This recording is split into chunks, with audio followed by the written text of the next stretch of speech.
All right, what's good? What's good? What's good? What's good? Hope you guys enjoyed your weekend. Big toe, little foot in the building. What's going on, man? He said, what all Crawford team has to do is make Crawford fans believe the lies. Hey, man. Hey, dog. These boys wild, man. Cadillac 634 in the dough. What's good, man? Who you got between Chavez and Tank? Julio Cesar Chavez? I don't know, man. I got to think about that. I got to think about that one. Roke in the building. What's going on, man? ATX Realist. What's happening? Patrick Bell. What's good? Shazak in the building. What's going on, man? ATX Realist said, if you see a boxing promoter, smack him and listen to the people. It's a shame egos and money get in the way of a great fight. Man, it's the fighters, man. I think this is the fighters, bro. I really do. I mean, I think it is. But we'll see. Be easy in the building. What's going on, brother? How you feeling, man? John Boy, what's good? Just a fan and Rip Jones, Juan P. What's going on, man? DH said, what's happening for no notifications, and I like every video. I don't know, man. YouTube is funny, man. Can be real funny, man. You would think that they would give they would give notifications out for every video, but they don't. They don't. They don't give them for every video. You can see clearly. You could clearly see when they don't send out any, because they got a little stat. They'd be like, they didn't send out any notifications for videos, for certain videos. And it's kind of frustrating too. Hunter Young said, hey man, how did your son's tourney go? Really well, man. They won the tournament, and man, he went bananas in the championship game, man. I was really happy for him, man. He went bananas. Like, he went like on a 12. He's basically through three quarters, he had outscored through three quarters in the championship game, he had outscored the other team. Through thrh quarters, he had outscored the entire other team, man. He went out bananas, bro. He said, Bees said YouTube does shadow banning for some reason with the notifications. I mean, they don't do it to all videos. You know, like, I'll see notifications going out for certain videos, but some other ones, man, other ones they don't. You know, I don't know, man. It is what it is, man. Who knows, man? Simple Trucking in the building. What's going on, man? Grand rising to you, man. Big Keith in the building. Good morning, brother. How you feeling this morning? Now, I don't think YouTube shadow bans me. I get plenty of views. I get a lot of, I wish I had more views, but I get good views. I get a good number of views, man. You know what I mean? Sometimes I think it depends. Like, your notifications may go out late if you wind up having if I actually put up the StreamYard thing too late. So sometimes it may just be the relationship between StreamYard and YouTube. I don't know. I think YouTube does. I mean, they do. It's the best thing out there. Put it that way. You know what I mean? It's the best thing out there. For now, who you got? Regis, Progray, and Zapata. Heard Regis is the mandatory. Oh, no, I didn't see, man. But give me Regis over anybody, man. Give me Regis over anybody. I'll take it. My man said, yeah. John Boy said, proud dad moment. Yeah, dude. I was proud into complete silence. I was like, wow, man. He went bananas, man. He went bananas, bro. I was like, yeah. And this time we got it all on tape. Because he's going into his junior year. We probably should have done it last year, but stuff with my health was off. So anyway, we had somebody there that was taping the whole thing. So all this shit's gonna be on a highlight reel. It's fun, man. It's fun, man. Hey, what's going on? Shut up and laugh. How you doing, my brother? He said, good morning, my humble brother. Hey, man. Good morning to you, my humble brother. Hope you're doing well, man. He said, I was proud my son woke up on time for driver's ed. Yeah, hey, man. Hey, you got to take a little wins. You know what I mean? You got to take a little wins. But let's start off this chat. Let's start off this by talking about the fights this weekend, man. Fanon, that Gary Antoine Russell's stoppage was BS. I don't like how they booed Gary. It wasn't his fault. Look, man, that dude, they probably had, I saw that. And he could have continued. He probably could have continued. And he probably should have let him continue. But dude wasn't looking at the ref. And the ref was like, nah, man, we're going to get you out of here before we hurt you, bro. Hey, what's going on, man? Marcus Lewis, NBA, says Chi-Town via San Antonio. Salute, Fanon. Good morning. Yeah, that was actually where I spent the weekend, man, in San Antonio, bro. D. DePrunter said, good morning, Fanon. You looking refreshed. Glad to see you back. Yeah, man, I am, man. I actually was like, it was killing me not to work like yesterday, Saturday, and Sunday. But dude, when I when I got up this morning, I started preparing, like got up to come, man. I was like, yeah, man, I needed that rest, man. I had taken a couple of days off because I had COVID like a week or two ago, but yeah, I definitely needed it, man. The only thing perhaps was his eyes. Yeah, because he wasn't looking at him. He was looking around and he doesn't speak English. So he may have thought the dude, he's like, nah, you're dazed out. But look, man, he did hurt him really bad, bro. You know what I'm saying? He did really, really hurt him bad, bro. ATX just said, much needed family time. Yeah, I did. I needed it. I needed to spend the time with my son, man.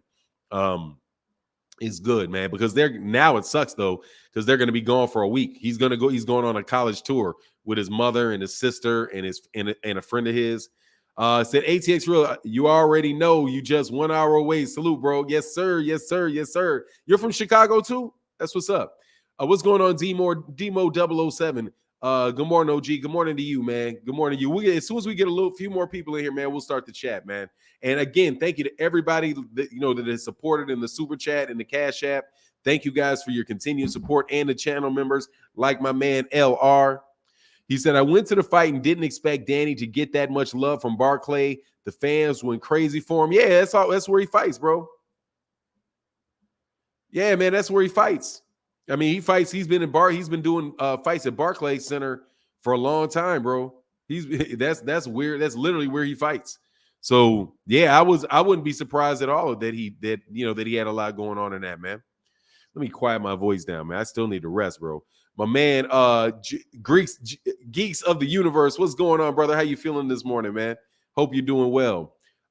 You think Antoine ready for somebody like Matias yet? Look, I think he's ready for anybody. He fought two very, very good fights, man. He fought two tough fighters in a row and got knockouts. You can say what you want, but he hurt both those dudes. And both those guys are awkward fighters who had never been knocked out.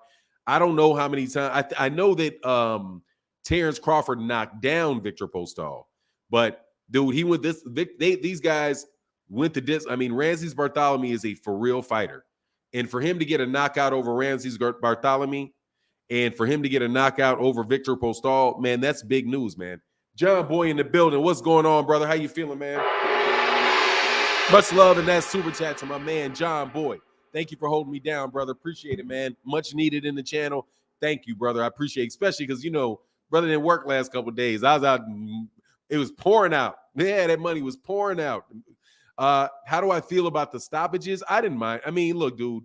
Nah, it's not a phony-ass stoppage. He hurt that dude, man. He hurt the dude. It's a fight. It's a non-championship fight. The dude hurt the guy. You know what I mean? First of all, Gerald Hood, let me tell you something, man. I don't even know who's a mod and who is not a mod, so you can stop that shit. I don't know. There's a lot of moderators. I don't read people's comments that talk like that, bro. Do you only read your mods? No, I don't just read my mods. Moderators. I don't just read moderators, no. On my screen, I can't see who the moderators are. Just so you know, because I'm looking at it through StreamYard. You see the moderators over there on YouTube. And also, just something else so you know, I don't even see how many likes there are, but let me pull them up. Let me see, man. Let me see them. Hold on one second, man. Hold on, man. Let me check these likes, bro. Hey, man, y'all messing me over with these likes, man. We got 227 people in the building. We only got 72 likes, man. Hit them likes, man. Hey, and my man Stone Alone said top of the morning for 9 and the chat. What's going on, Stone Alone? Much love in that super chat, brother. Thank you, bro. Appreciate you, man. Yeah, but look, I'm going to tell you, man, I only saw, I still have to go back and watch that whole fight.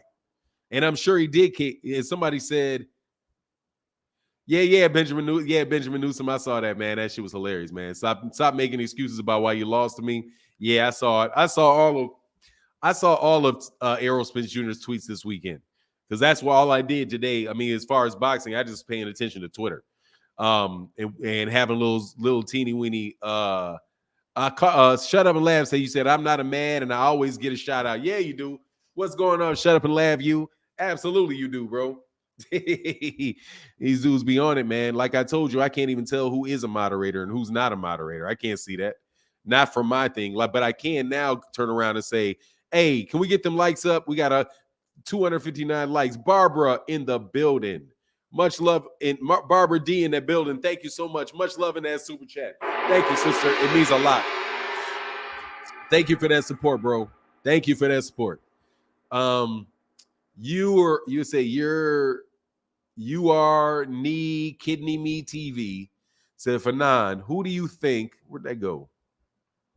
And let me lead this up here. Hold on, man. I gotta lead this up here.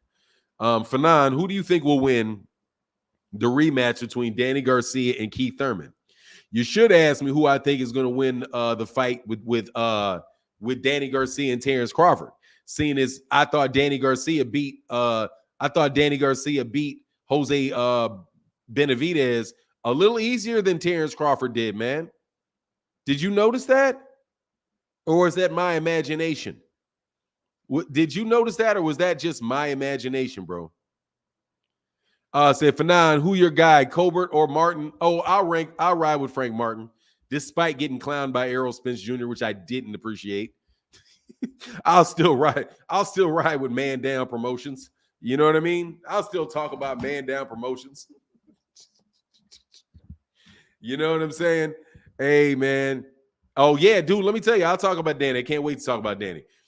Hey, get those likes up. Good morning, Fanon. Yes, sir, brother. Much love in that super chat, bro. Thank you for that support, man. Thank you for that support, man, because I'm out here with this morning coffee, brother. Thank you for the sip of coffee. The support is essential to the channel. No joke, bro. Get those likes up. Good morning, Fanon. Yeah, let's check these likes, man. Come on, man. We can get these likes over 200, bro. You know you can get these likes over 200. I'm gonna start stealing people's stuff. I know y'all can get that like. Y'all can get that like over 200. I know y'all can, man. Bud slept, buddy. Nah. I'm talking about the fight, bro. See what I'm saying? I'm talking about the fight. I ain't talking about the fact that he caught him with that shot. I'm talking about the fight. I'm talking about the majority of the fight. That dude, Danny Garcia, had an easier time with Jose Benavidez than Terrence Crawford did up through 11 rounds. And that is the truth. Y'all always like to talk about, oh, well, you know, Errol was having problems with Kell Brook until he knocked out. Yeah, right? That's what y'all like to do all the time. Talk about how, oh, man, Ugas was putting it on him. I mean, he knocked him out. Yeah, but nah, man. You do that. Y'all do that all the time. All I'm just telling you is y'all better recognize that, though. I'm trying to tell you about them boxing. Tell you about that boxing. Forever remain nameless said the $2 super champ is here. What's going on? Thank you, brother. So appreciated, brother. So appreciated, bro. Hey, Gary Perkins said Gary Antoine low-key was getting exposed, bro. You serious? Very, very low-key when you wind up stopping a guy. He's fighting Ranzis Bartholomew, man. He's fighting Ranzis Bartholomew. Okay? He's not fighting a whack-ass fighter. He's fighting Ranzis Bartholomew. Ranzis Bartholomew is a tough fight for anybody because he's awkward. He's an awkward Cuban fighter. That dude is hard for anybody to beat, man. And I told Cass going into it, if I don't care how he wins, if he beats Ranzis Bartholomew, that dude can go. And by the way, my understanding was that he was beating him. Yeah, Ranzis Bartholomew had his moments. Ranzis Bartholomew's going to have his moments. Ranzis Bartholomew's going to have his moments against anybody because Ranzis Bartholomew's a good fighter. See, a lot of y'all just act like every fighter other than the top bill guy is a bum. Like everybody's supposed to go in there and just anybody you fight, you just run through them. You don't get a punch landed on you. Dude, that's not how it goes, man. I told you guys ahead of time that I thought that Gary Antoine Russell was getting rushed. How many fights has that dude got? Like 12 fights, and he's already fighting Ramses Bartholomew? Kidding me? Hold on, man. Let me look at this. I'm serious, too, about this. I'm serious. Look at this.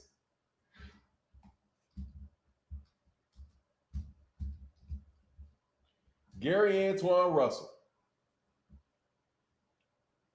Oh, on BoxRec. Hey, brother, I thank you so much for your support in that super chat, bro. I'm getting to it in one hot second. Matter of fact, let me go down here and put this on the screen, brother. Thank you for the support, bro. It means a lot, man. Thank you. Really, Mr. Sandman in the building. Thank you, brother. Hold on one second, and I'll get to that. Let me just do this real quick, because I need to check for myself. I don't want to say, yeah, 16 fights, bro. This guy's got 16 fights, dude. His 15th fight was Victor Postol. His 16th fight is Ramses Bartholomew, bro. Ramses Bartholomew is 29-1-1. 29-1-1, bro. He's lost one time. Ramses Bartholomew can fight, bro. Victor Postol is 31-3. And Gary Antoine Russell beat him. And you can say whatever you like, a bad stoppage, but guess what? This stoppage wasn't as bad as Terrence Crawford's. It wasn't as bad as Terrence Crawford's stoppage against what's his face? Against Sean Porter. And I don't hear anybody having any issues with that. Right? So get up out of here, man. He ain't the only one that had them type of stoppages, bro. Mr. Sandman's 1025 said Jose Benavidez said he won the fight, couldn't say that after the cross. Man, he can't say that after that fight. What are you talking about? He can say whatever he wanted to say. He said he only had one leg against Terrence Crawford is what he said. He said, look, man, I got two legs in this fight. I only had one leg against Terrence Crawford, Mr. Sandman. So what's up with that? Didn't he? He said he only had one leg. Now he's got two legs. So I just want to know, are you going to take everything that man said, bro? Yeah, man, he stepped up at 18-0. He stepped up at 13-0, dude.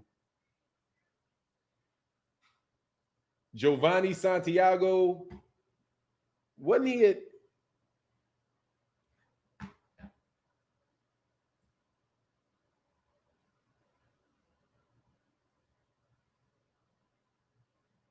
Yeah. Oh, he knocked out the dude that beat Bronner, that people said beat Bronner. Look, man, so he beat Santiago. Santiago had fought Bronner, and people thought that he had beaten Bronner. So now, man, you got to give that kid his credit, man. That kid is fighting really good competition very early in his career. Hey, Riviera S. Johnson, brother, much love in that super chat, brother. Thank you so much for that support, bro. No joke. He said, good morning, Fanon. Gary Antoine Russell showed a hell of a chin. That right hand that took flush would have floored a lot of guys. Gus Russell saw it. He shows his dog. Yeah, I didn't. Now I got to tell you, I didn't get to see the whole fight. I still got to go back and watch the fight. I'm gonna watch the fight today because, like I said, I was with my son, and by the time I got to the hotel room and I turned it on, it was the beginning of that. It was the beginning of that round where he knocked him out. When it was at the 6th round, it was the beginning of the 6th round, and that dude went 6 rounds. 6 rounds. So he got knocked out in 6 rounds, man. Get that kid his credit, bro. Get that kid his credit. Which is worse? What you talking about? Oh, Rip Jones? Hey, much love in that super chat, bro. T. Wells in the building. Good morning to you, sir. Which is worse? What do you mean, which is worse? Is that a question or is that a statement? Let me tone down my voice. Jay Miller said, Porter's corner threw in the towel, not the same. No, it's a worse stoppage.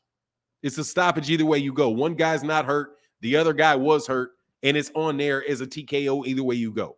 It's a bad stoppage. Both of them were bad stoppages. One was just a bad stoppage by the ref, and the other one was a bad stoppage by his dad, who just was tripping. And there's no other way that you can say that other than his daddy was ego tripping.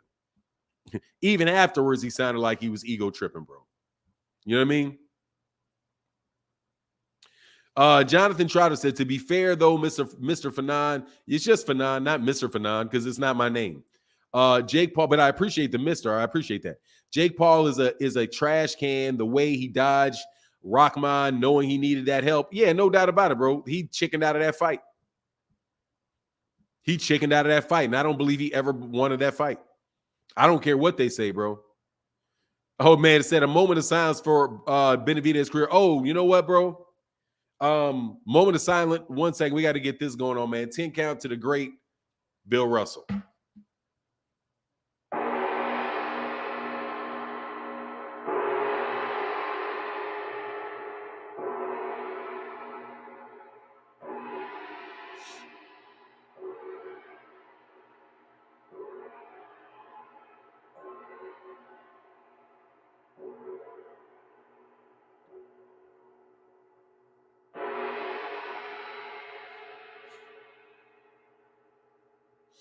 R.I.P. to the great Bill Russell. Rest in peace. Passed away this weekend at 88 years old.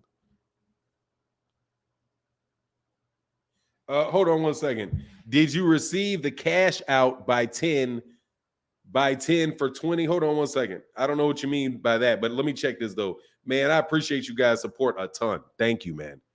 Oh yes, brother.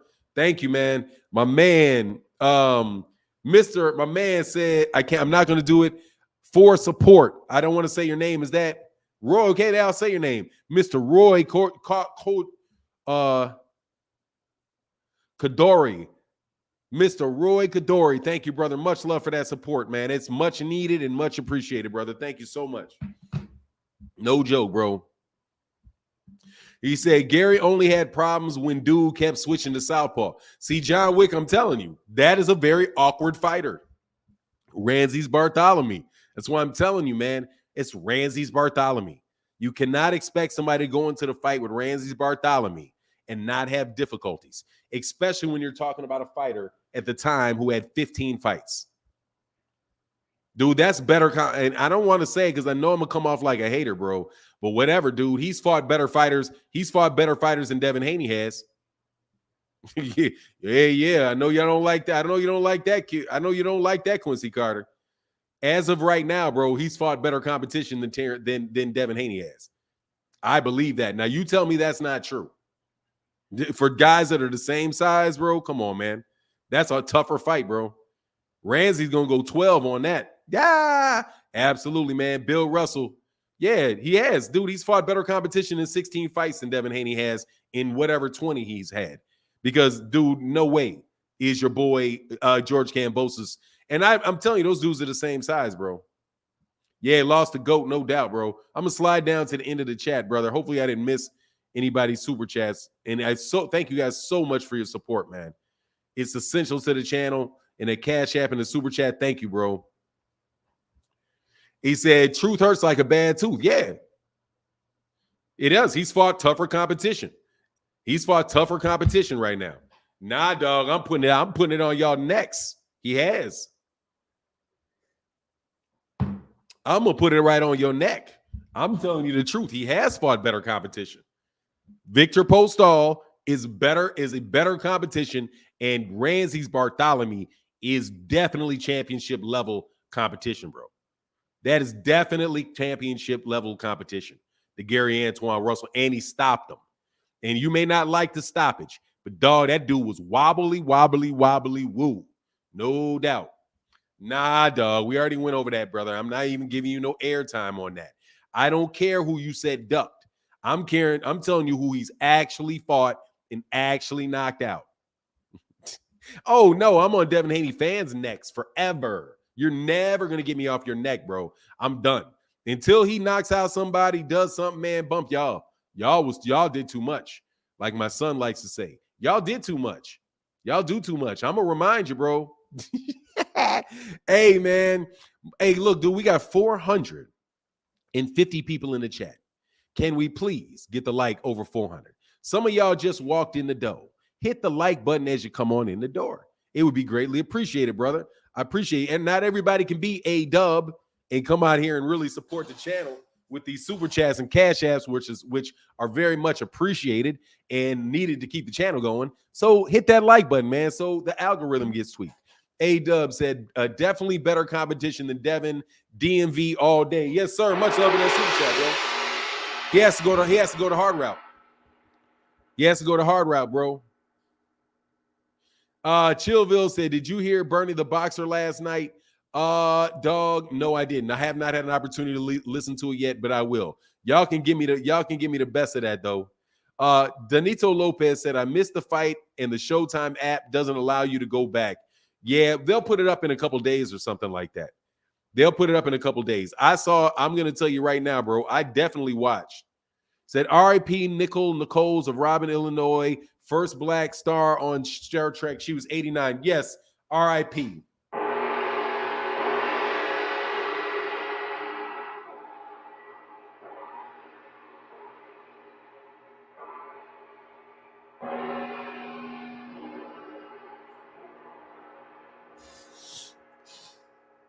Errol asking for too much money.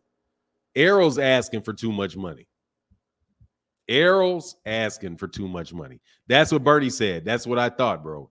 Dog, that is nothing but get out of my faceness, bro. I'm telling you what he said when Terrence Crawford said it. He was like, at this point, say no to drugs. I was so worried. I was so worried that he was talking about that fight when he said that. Spence pricing out the fight. Nah, bro. Let me tell you, bro. Okay. Whatever, bro. Like, whatever, man. It said Mo one, thank you. I forgot her name at that time. Salute, thank you. Yeah, yep. She boldly went. Yes. RIP. Aurora, like the Aurora. Yeah, that's what's up. Yeah, rest in peace, man. Kylie Nolan said Bud dragging his feet. That's what happened to that energy. Now that now it's time to fight. He's stalling. Look, man, if they're saying Errol Spence Jr. is pricing himself out of that fight, bro, that's just I mean, just dude, you guys are just no. That should no. I doubt that very much. What you trying to say is that you want more money than they willing to pay you, bro. You know, H-Town 713 says salute for dropping some changes. What is that? Hey, thank you. Much love in that super chat, bro. H-Town. What do you mean we dropping some changes? What do you mean dropping some changes? What does that mean, bro? You mean dropping some charges? For dropping some charges or some changes? I don't know if you miswrote that, bro. Don't blame the fighters, blame their brain trust and promoters. No, I'm gonna blame the fighters. I'm gonna blame who I think deserves the blame. Look, man, if they offer you to fight, and Errol already said he was going to take what he had. He said, if the fight don't happen, it is not me. Errol already told you. And no joke, I'm telling you, well, hopefully it'll happen. But when they say 50-50, man, that's tough, man. Rivieras Johnson said, Box Rec wilding with Gary Antoine's height, though. Got my G listed at 5'10". Gary is only 5'8" with Timberlands on. He said, Big Brother's instructions were on point in the corner. Gary puts on clinic on how these short guys negate height. No joke, bro. I'm telling you, man, that shit, dog. Let me tell you something. Nah, he gonna get knocked out, Devin. I'm gonna tell you right now, bro. I think Devin's gonna go to sleep, bro. Because that's the big fight right now. That's the big fight. That's that big fight, bro. That's the big fight right there. Yeah, I'm laughing, bro. I'm gonna have fun with that, bro. Hey, he said, Bass old man said they say blame the player, blame the game. Blame the player, blame the game, but in boxing, it's the opposite. They say don't hate the player, hate the game. Yeah, I mean, it may be the game, bro, but I mean, whatever, man. I don't care. There's too much talking, man. Not too much talking, because I care. Honestly, I think there's a good amount of talking. I like the talking. I don't understand why people don't like the talking. I wish they talk all day. Personally, doesn't bother me at all. Unless you just crying, cap, duck, duck, cap, duck, duck, cap. That type of cap ducking, duck capping, and cap ducking all over the man. Nah, dog, you trying to sell that, bro. I ain't big on that at all, bro. I ain't big on that at all. Black Preacher Man Sports Caleb with the support in the chat, brother. Thank you, man. He says, salute, Fanon. Bud has been pampered too much. Why all this pampering for Bud? Your comment, please. Look, man, pampering in what sense? I gotta ask that one. In what sense has Bud been pampered? And again, man, thank you, Roy, and that Cash App, brother. That is just so you know, the Cash App is like a lot. Like it really goes. Like everything comes to the channel in that Cash App. So I thank you, brother, for doing that, man. Salute Fanon. Bud has been pampered too much. Why all this pampering for Bud? Your comment, please. First of all, he was over at Top Rank. And he's a very, very good fighter, and they don't want their top fighters to lose. So they match make very well at Top Rank. That's why when I saw like people ask me, who's going to win the fight between Ryan Garcia and Javier Fortuna? Well, the matchmakers over there at Top Rank, at Golden Boy, who are also good matchmakers, are not going to put him in there unless they feel like he's going to win the fight by like 80%. I don't think Bud has been in the ring yet with anybody that the matchmakers did not believe he had more than an 80% chance to win since he fought Breidis Prescott as a late replacement with Breidis Prescott. I think that's the last guy he was in the ring where matchmakers did not pick that fight for him. Everybody else, he had top rank matchmakers picking the fights, and he's getting guaranteed money for it to boot. Guaranteed match-made fights and guaranteed money to get it. That's the only and a lot of I got to stop yelling. And a lot of guaranteed money to get it. Everything's up front. Nothing's pay-per-view. Everything's cash. Everything's right in his bank. Boom. And that's how Top Rank operated with him. But then Top Rank said, "Look, man, I don't want to operate like this anymore. I'm not." So they stopped doing it. I'm telling you, I believe that if Bob Arum would have re-signed him, he would have re-signed. Personally, if he didn't say, "Nah, we're going to go on a fight-by-fight basis with you, fight-by-fight basis, and we're going to negotiate the money for each one of the fights." If they had not done that, if they had offered him another contract, Bud probably would have taken that contract, another contract like that. So Bud is now going to have to get in and fight somebody for a lot less guaranteed than he was getting with Top Rank. Right? A lot lower guarantee, because I know they're not going to offer him $6 million guaranteed. If that's what he got for Sean Porter, there's no way he's going to get that with PBC, $6 million guaranteed. Because I don't think that they're doing anybody $6 million guaranteed other than Canelo. And maybe they gave Deontay Wilder that money. Maybe. But I don't know if they did. But that wasn't even Showtime. Right? Showtime. I don't think Showtime had the second fight. Fox had the second fight. Not the Showtime only had the first fight. So no, I don't even think that they're giving those type of guarantees. That's what I think it is. So, but I don't think he's pampered as far as like being, a pampered person. No, I mean, to me, I think he earned what he got on that contract, and it's just that they're not going to put up a lot of guaranteed money, and they're used to that. And guess what else? Everybody's got to take a pay cut if he does. Everybody. Bomac has to take a pay cut. The other three trainers got to take a pay cut. Everybody gets paid less money if his guarantees, because everybody before was getting paid on those guarantees. So, like, if they don't give him a big guarantee, he got three trainers. Bud ain't got one trainer. He's got three trainers, three head trainers. So he's got to pay three head trainers off of less guarantee, and on the back end, dude, they may not be willing to take that, man. I mean, not saying they would tell him no, go away, but those dudes probably is a brain trust sitting up there like, man, look, this money ain't right, bro. This money ain't right. They need to pay at least this. This is one of the biggest fighters ever, and his whole team got to take a pay cut. There's that aspect of it. Like, nah, man, you'd be better off just fighting. You'd be better off re-signing with Bob Arum or trying to get a fight with Bob Arum, but Bob Arum wouldn't re-sign him. That's how I see it. Bruce Williams says, hey, man, much love in that super chat. Let me check these likes real quick. Hey, can we get these likes over 400, brother, please? Can y'all hit that like button for me? Thank you so much to Bruce Williams for supporting in the super chat. Dude, it means a lot, bro. It means a lot, especially today. Really means a lot. Said Bruce Williams says, is it just me, or does Rolly's consistent feminine jabs at brothers are somehow ugly, need to be addressed? Tank embarrasses chumps, Spence ends careers. Nah, I don't think. First of all, he is black, and he probably does think those dudes are less attractive than him. I don't know. And you ugly. Maybe just something to say. Another crack to make, bro. You know what I mean? It's silly. Yeah, oh, and he's too ugly to be champ. Ali used to do that all the time with the same instinct. But no, I don't think it needs to be. Not really needs to be dressed because Rolly. First of all, Rolly's black.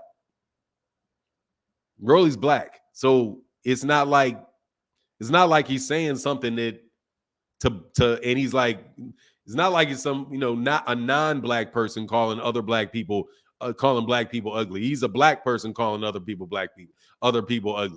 But whatever, bro. You ugly and he's ugly and you unconscious. You know what I mean? I don't know. Maybe he got some light-skinned arrogance or something about himself. I don't know. But nah, I don't really think that that's anything really to be sweating over, bro. But I appreciate you. And he said, what was it? Tank embarrasses chumps. Spence ends career. IJS. I'm not sure what IJS means, but thank you, brother, for that support, bro.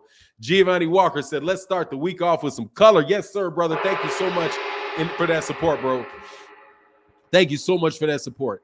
But yeah, man. So yeah, Fanon. Bud saw Ugas ass whooping, and now he's pricing himself out. Look, dude, I'm gonna go back. Now that you mentioned that, dude, I'm gonna go back to what Bomac looked like after that fight. He was like, yeah, like, dude, I would not be surprised if Bomac was like, look, man, we already in the Hall of Fame, bro. Let's not do that one. Like they trying to take advantage and not necessarily telling them straight up. Just be like, nah, look, man, they getting over on you on this money, man. You can't let them get over on this money, man. It's a $20 million fight, man. It's a $20 million fight. They got the money. They got $20 million. It's a $20 million fight. Nah, they gonna set you up. They want all the advantages. They want to set you up. I wouldn't be surprised if they did all of that, man. Because, dude, that shit got a real chance of hurting that dude, man. And not no flash knockout either. Some shit that's a lot worse than a flash knockout. A thump and beat down. You know what I mean? Jonathan Trotter, do you ever feel like they low-key made these fights? We want to see? I don't know what you mean, Jonathan Trotter, by low-key. Like, you got to hook me up with that low-key. You know what I'm saying? Sounds like a personal problem. Hey, man, what's going on, Rodriguez Jackson in the building? What's going on with you, bro? Kylie Nolan said, Fanon, I'm with you, bro. But the way you explain that sounds like he's pampered. I like Bud, but I knew this was happening. So why stall Spence already? Spence already working on the game plan. Hey, man. He doing what he got to do, bro. He's doing what he got to do. Hey, my man, Joshua Furlong, thank you, brother. Much love in that super chat, bro. Hey, man, let's hit that like, man. He said, Fanon Smith S. Timothy S. Rise Podcast and John Boy. Yes, sir. He said, you put on some game, OG. What are you talking about, man? I put on some game? What you talking about? I put on some game. Hey, y'all, hey, man, y'all got to put me up. Y'all got to put me up on game with these slang terms, bro. Seriously, I can't keep up with my son with that stuff. Look, bro, we got 537 people in the building. Can we get the likes up? Can we get the likes over 500, bro? Can we do it? Can we do it? He said, so now his coach is scared. I don't know if it's, look, now I'm telling you, bro, I looked in his eye. That's what I saw, bro. I'm telling you what I saw. And more importantly, I don't think his coaches want to take a pay cut. Dude, that's a pay cut. If they're offering him a pay cut, that if they're saying, yeah, we can make this fight, here's a pay cut. A pay cut? Hey, dude, they don't like pay cuts, bro. You know anybody who likes a pay cut? Harder work for less money? You know anybody that likes that? No joke. He said Bomac's energy is different since they saw Ugas face. Dude, it's a lot different. He ain't out there talking. Bomac ain't out there talking at all. Very, very quiet. But maybe I'm wrong, bro. Spat Media said, I'm almost ready to move on from this fight. To what? Spat Media? This is my question. Move on to what? Like, what is there to move on to? People keep telling me that. They're like, man, it's just time to move on. And I'm asking you, really, move on to what? What? Like, dude, I pay attention to boxing every day. I'm still struggling on what is there to move on to. That's like I'm saying, like, dude, announce the fight. Announce who you're going to fight next. Like, dude, if you're going to take the fight, take the fight. If you're not going to take the fight, don't take the fight. Whatever that is, cool. But I'm telling you, dude, what is there to move on to? There's literally a bunch. You got Jake Paul. Even that Jake Paul fight got canceled. Like, that whack-ass fight got canceled. First of all, I don't ever feel like talking about Jake Paul. Like, I don't ever want to talk. Only thing I was waiting for was his ass to get knocked out by Hakeem Rahman. And right on cue, that fight fell apart. Right on cue, that shit fell apart. And they're looking forward to sign this dude. They're looking, okay, well, who are we going to sign? Showtime. That's my only beef with you. But even though I do understand why Steven Espinoza would do it, but I'm like, look, man, come on, man. God, dog, that's some crap, bro. That's some crap. You know what I'm saying? Some crap. But then what? Usyk, Joshua, that fight, we already saw the outcome of that fight already. That fight, we already know was, dude, Usyk, Joshua, what is there to say about Usyk, Joshua? Nothing. Literally nothing. Nothing. There's no intrigue to that fight. There's very, very little interest in that fight. Just, who cares? Canelo Alvarez versus Gennady Golovkin. What are you going to talk about with that one? Oh, I wonder what's going to happen in that one. I saw it twice already years ago. Saw it happen already years ago. It's literally a step down from the Bivol fight that nobody cared about. On to Gennady Golovkin, which people not only don't care about, but already knew the outcome of because they fought 2 times. So what else? Literally the best fight that I know of taking place. The best fight, most interesting fight that I know of taking place is women's matches. Is a card full of women's matches where Clarissa Shields and Savannah Marshall are going to fight, and Alyssa Baumgardner and Michaela Meyer are going to fight. That's it. So I would love for y'all to tell me, what am I supposed to move on to? Get boxing, give somebody something to move on to. They're not. Jake Paul, Hakeem Rahman.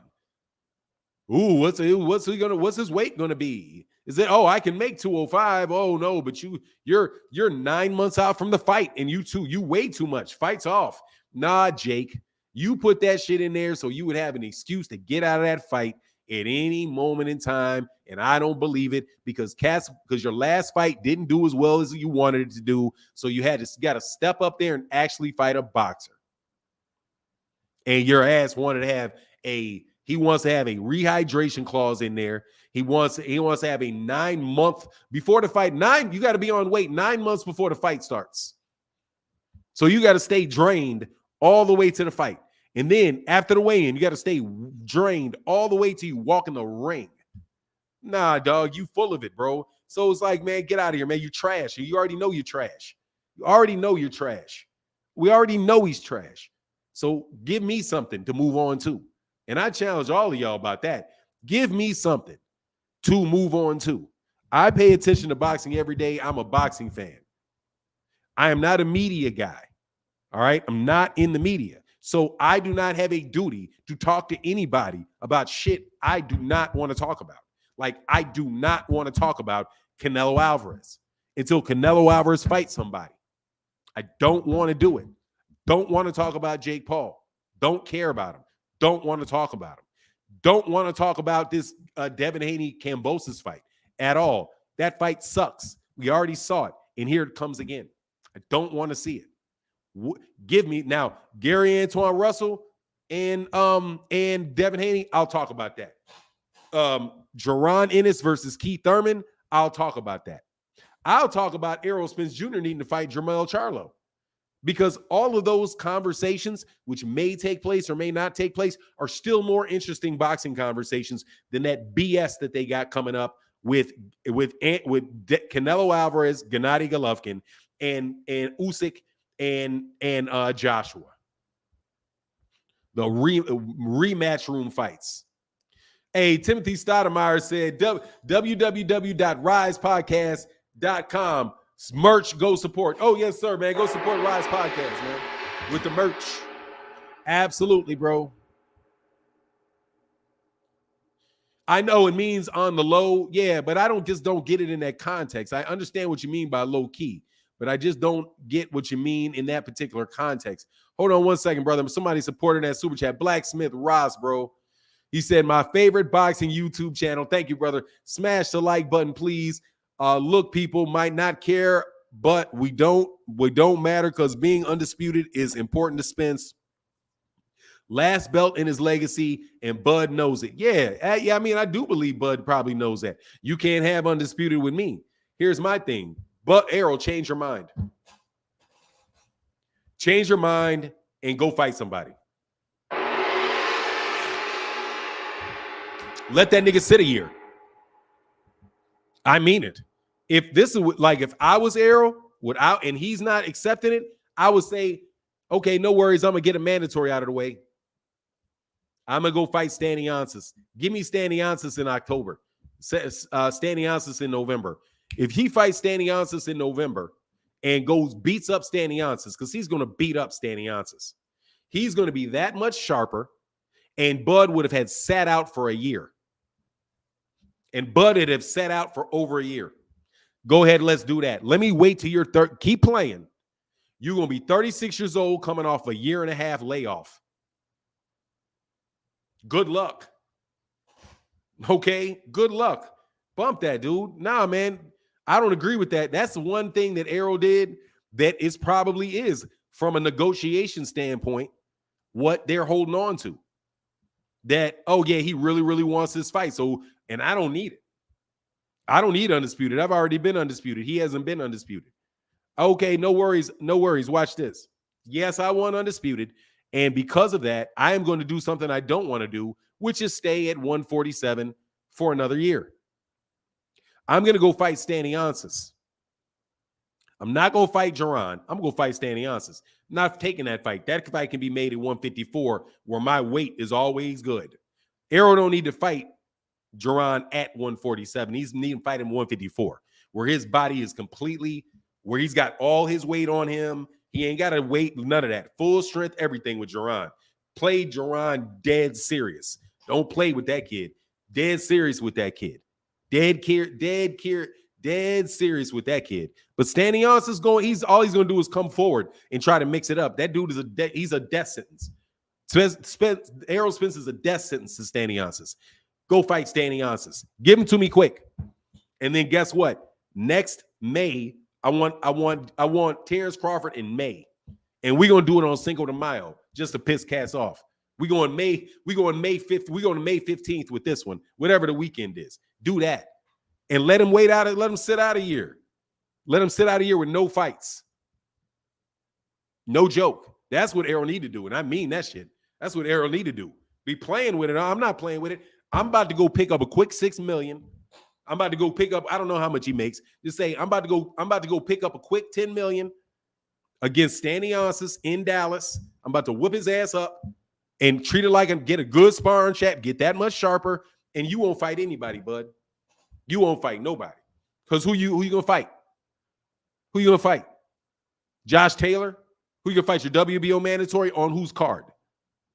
Who's gonna put the fight up? Man, please. I let that man sit for a year.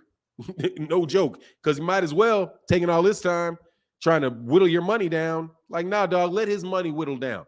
See, because here, I know sometimes Team Bud be listening, and I'm going to tell you too, I don't like how y'all talk shit about me. So I'm going to use my expertise and straight up tell you, after I read these super chats, I'm gonna use my expertise on you in a second, tell you what I do. What I would be like, okay, no worries. Petty Killmonger said, what major event was Showtime used to announce this Bud Spence first game of the NFL game? I thought I would have thought it would have been Garcia Benavidez. Dude, it's not going to be in an NFL game because Showtime doesn't have NFL. Showtime doesn't have the NFL. So I don't know how they would do that, man. To tell you the truth, I don't know how they would do it. I would suspect maybe during another big fight, bro. You know what I mean? I would suspect during another big fight. Much love in that super chat, bro. Thank you, Petty Killmonger. Need your support today, brother. Thank you, man. We starting off the month not having done nothing. I appreciate you, brother. Thank you for that support. And my man, John Boy, said, thank you, all supporters. Sleeping. Hey, man, enjoy your sleep. My man, John Boy, in that super chat, bro. Thank you for that support, bro. And then my man, because I'm going to tell you how I do him. I'm going to tell you, seriously. I'll play amateur matchmaker. No worries. No joke. This is exactly what I do. But before I do that, brother, thank you for that support, brother, and that Cash App and that super chat. And thank you to everybody who supports in the Cash App and $ Fanon INT. Thank you. Hey, so what's up, Fanon? Who will Bud fight next? That's not with PBC Showtime. I don't see him fighting Charlo if he don't fight Spence. Charlo might say no to the fight just because of Spence Bud. I don't know, man. He'll go to be, I don't know. That's a mystery to me. And that's what I mean, Greenville Mike. Much love in that super chat, bro. Thank you for that support. That's what I mean. Look, man, you got to go with BAFTA. Best alternative to a best alternative to a negotiated agreement. What is Bud's best alternative and what is Errol's best alternative? I'm telling you right now, Errol's best alternative is this. I am going to wait and I'm going to fight Staniansis. When I fight Staniansis and I knock out Staniansis, I'm going to do it in the November timeframe. And what I'm going to say, I'm going to get out there on the mic and be like, look, man, Bud priced himself out. I had to move on and tell people that shit. Bud priced himself out and I had to move on. So, but hey, man, I'm open to fighting. I want to fight in May. So I'm going to fight Staniansis and then I'll see him in May. You know what'll happen with Bud? Bud will be there spending money on a lawsuit, paying his mortgages, right? Having to pay his workers. All those guys that work for him have to get paid for that whole year and a half while Bob Arum is going back and forth with Bob Arum in court. And I let that dude's money go dip, dip, dip, dip, dip.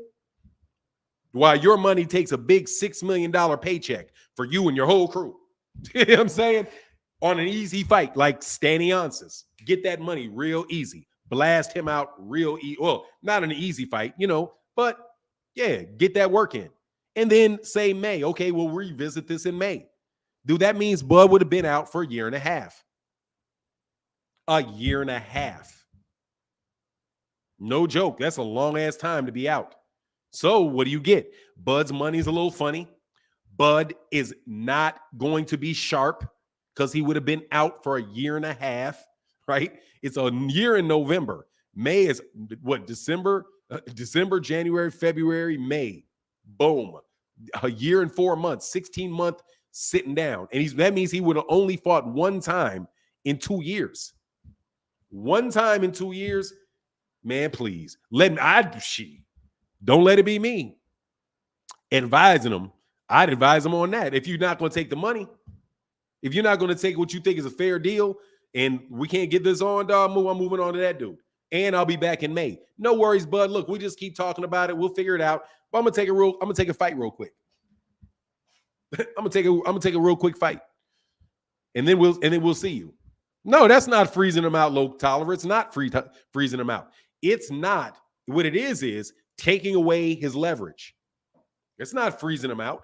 He says he wants to fight him. You can accept the fight, but if you don't accept the fight, I'm going to go fight this guy and I'll see you in May. Yes, I want to be undisputed, but, dude, I also want this $6 million I can make real quick. I also want this $6 million real quick. Ask, hey, Errol, what's more important? $20 million or a belt? Ding, ding, ding, ding, ding, ding, ding. Well, at the end of the day, you got a point there, bro. You got a point. I got a fight I can make right away. Get that shit right, get done, and I would have had 2 fights this year. So now I'm sharp. No joke. And it's not a tune-up. It's a mandatory. That man's a mandatory. Ain't nothing wrong with fighting your mandatory. Anyway, I know y'all don't like that. Y'all gonna turn around and call me an Errol hater or a Bud hater. But no, man, y'all Bud fans talk too much shit about me personally. Like, I'm sick of y'all, dog, talking about seeing people in Bud's camp with like commenting about shit about shit on me. You know what I mean? Said, damn, man, I feel Chillville pain. Yeah, dog, I know you feel that pain. That's what I would do. you be sitting there shadow boxing for a year and a half. Said, the real sticks fix, man. Much love in that super chat, bro. That's necessary and needed, man. Thank you, brother, for that support. Hey, look, we got 680 people in the building. We got 413 likes, man. Hit that like button, bro.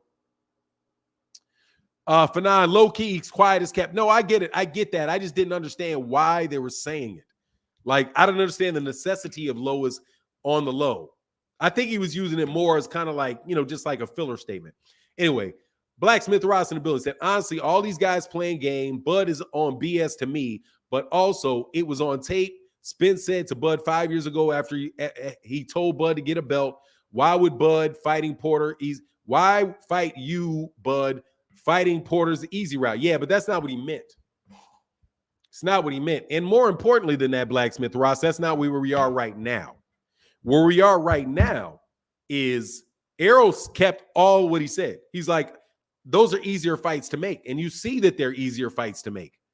You see how much harder this fight is to make, dude? We knew that he was fighting, that he was not going to fight Porter very, very quickly.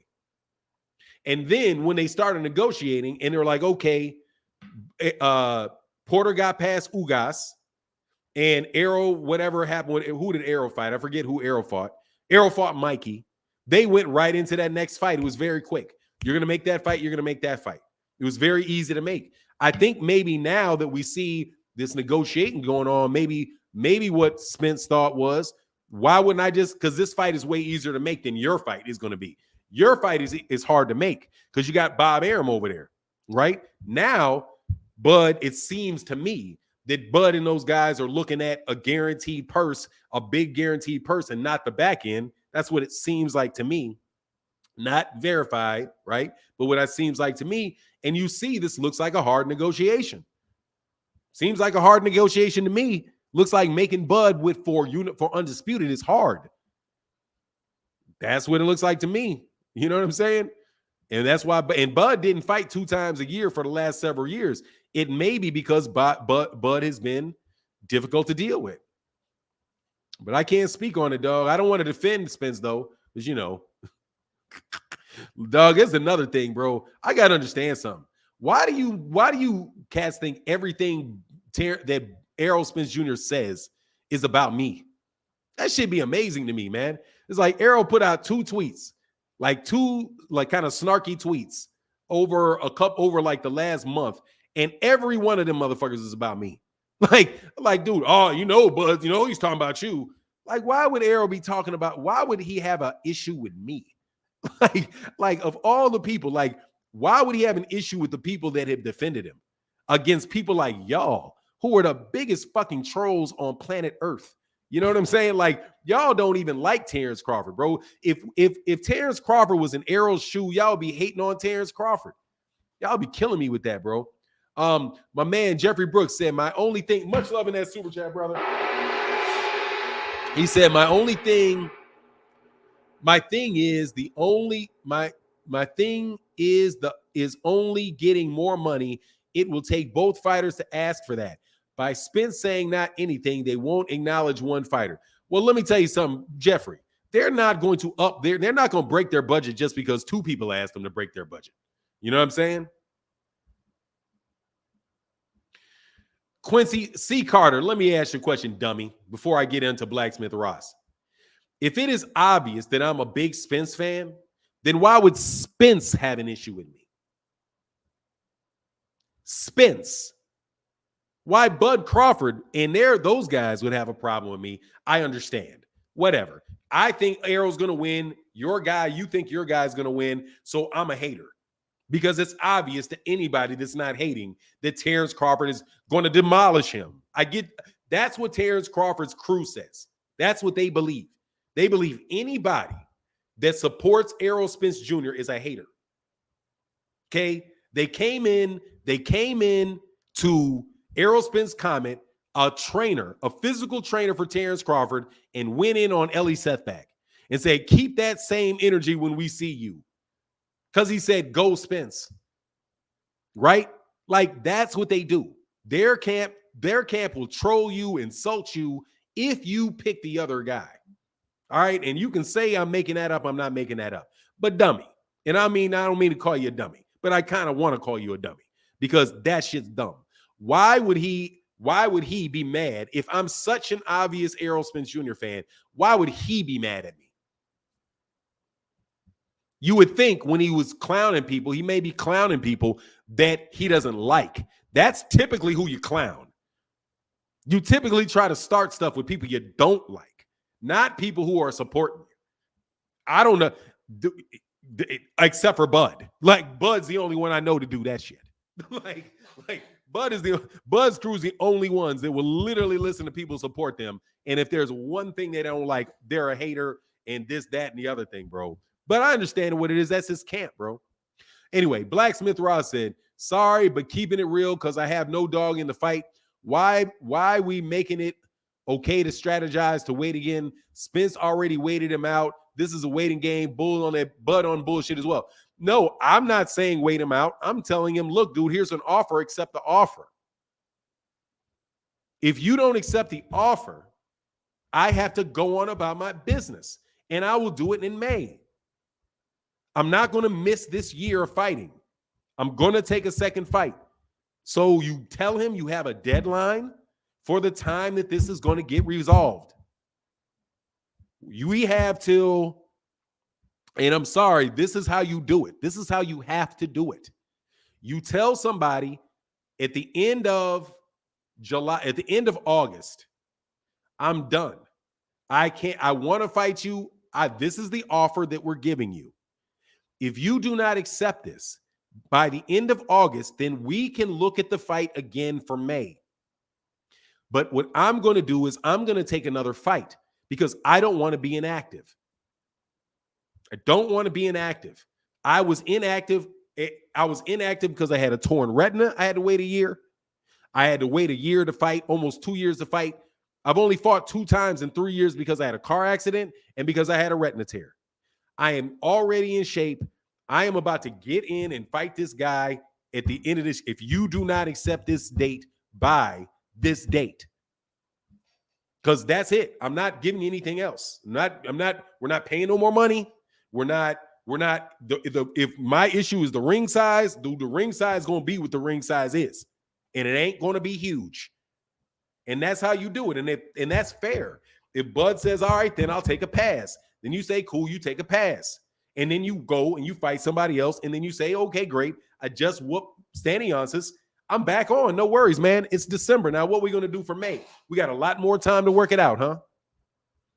Now we're going to fight in May. That's not freezing them out or waiting them out or none of that. What that is how you negotiate with people. Because people have to know that at a certain point, you have something else you can do. Like when you're trying to get a job, the best time to get a job is when you have another job. That's the best time. Like, for example, my wife works for a university and she interviewed with another university. The other university offered her what they thought was a lot of money, but not more than what my wife makes now. So my wife could tell them, like, look, I would love to come, but your offer is like $20,000 lower than what I'm making. If you can match what I'm making now, plus those kind of perks, yeah, I may consider doing it, right? But now what would happen if she didn't have a job? Then she takes that money that they originally offered. You have to have another option. It's just for real. You just have to have another option. And they got to know you have another option. If you tell somebody in the media, look, dude, that's all I'm going to do. I don't want nobody else. It's Terrence Crawford or nobody. And then Terrence Crawford can sit back and be like, okay. That's not how I feel. Because that's what Terrence did. Terrence said, look, if I don't make this fight with you, I want to move up and fight Jermell. He's got a plan B. All Errol needs is a vocal plan B. Call his bluff. Hey, look, man, you got to look, man. I love this. I'm sick of hearing Fanon do videos about this shit. I'm sick of it. I want these guys to talk about something else at 8 a.m. in the morning. You got till this date. And at that point in time, I'm moving on. I'm going to fight somebody else. But understand, brother, I still want to fight you. I just can't go through this negotiation anymore because I need to make sure I get a fight this year. I'm staying sharp. Now you go fight somewhere else, and if you can get another fight, cool. You can tell them, nah, we're gonna fight. You just go get yourself another fight. No worries. And then, but in the back of my mind, I'm thinking, my personal mind, I'm thinking Bud ain't gonna fight nobody. Bud's gonna sit out. Is what Bud's gonna do. He's gonna sit out. Nah, dog. You play hardball negotiation. The hardest ball you can play is telling people no. No. Like little kids. That's why little kids, that's the first word kids know that they learn. No. Hey, will you do this? No. They know that word, bro. You know what I'm saying? They know that word. Nope. Will you eat this? Nope. Will you eat? Nope. Huh. Dog, what? I don't need you like that. Like, I want it, but I don't need it. That's how you date women, right? Isn't that when I'm married now, but isn't that how you keep them honest? When they know somebody else wants you, you're like, dog. But as soon as your woman don't no other woman wants you, bro, come on, man. Your shit gets a lot harder. You know what I'm saying? It gets a lot harder because they're like, well, I'm the only one who wants you. When they may act a little bit more right if other ones want you. Jamal Neezy say, good morning, Fanon. I heard Danny question Bud's power and failed, in my opinion, to stop or hurt Jose. Much love in that super chat, bro. And he said he questions his power, but so what? Danny Garcia probably does hit harder than him. Guess what else, bro? Danny Garcia did not fight him at 147. Danny Garcia fought him at 154. That's a difference. Manny Pacquiao, that's like when Manny Pacquiao fought Oscar at 146 catch weight, and Oscar fought Floyd at 154. The fact that he may have not knocked that dude out could have very well had to do with the fact that it was in a higher weight class, and Jose Ramirez didn't have to lose weight, and he was a lot more sturdy, and he was also a lot more protective. You know what I mean? He didn't allow himself to get countered because he wasn't really opening up like that, bro. Jeffrey Brooks in that super chat said it. They may be a little more reasonable if both fighters agree to a certain amount that's not too out of the ordinary, but it's got to be both sides. Much love in that super chat, bro. Oh, man. That ain't how I'd play it. I know how y'all play it. I'm just telling you, I'd play that different. And y'all going to be whining. Hey, man, we got 728 people in the building. Can we get them likes up, man? Over 500. It would be greatly appreciated, bro. Look, man, I'm going to tell you right now, bro. Dude, I could be buying a car. I would do this shit. No joke, bro. I would be doing this like man, because Cass is con artist, bro. I don't care how big the deal is or how small the deal is. Especially in boxing, you dealing with when you dealing with cats that just not just want to get over, they're going to pull the same stunts that they do. You can be buying a car. They'll pull the same stunt on a car that they will on a boxing match, bro. It ain't that much different. If they think you want this car, you need this car, the price is going up. If you say, nah, I don't really want that car, I maybe want to buy that car, but I really like that car just as much. If you don't give me it for this price, I'm going to buy that car. Then they have to sit back and think, well, how long is it going to take me to sell a car? Do I really want to wait and hope that somebody's going to pay more? Then they may take it. But if they think that this is the only car that I want, them cats they will look at you like, all right, I caught me a sucker. Caught me a sucker. And they're going to drive the price way up because you're going to pay your value. Because it's how much do you value it? When Errol says it's strap season, that's what I want, he puts a high value on that. He puts a high value on it. When Terrence says, I've already done it, I don't need it, then he lowers the value of Errol, right? Errol's less valuable to Terrence than Terrence is to Errol. And they're in a negotiation, which is why I'm saying if you want to close the negotiation, set a deadline, and be dead serious about it. Because you got another job you can take. Take the other job. Finish the other job, then come back to the bargaining table and say, okay, are you willing to do it?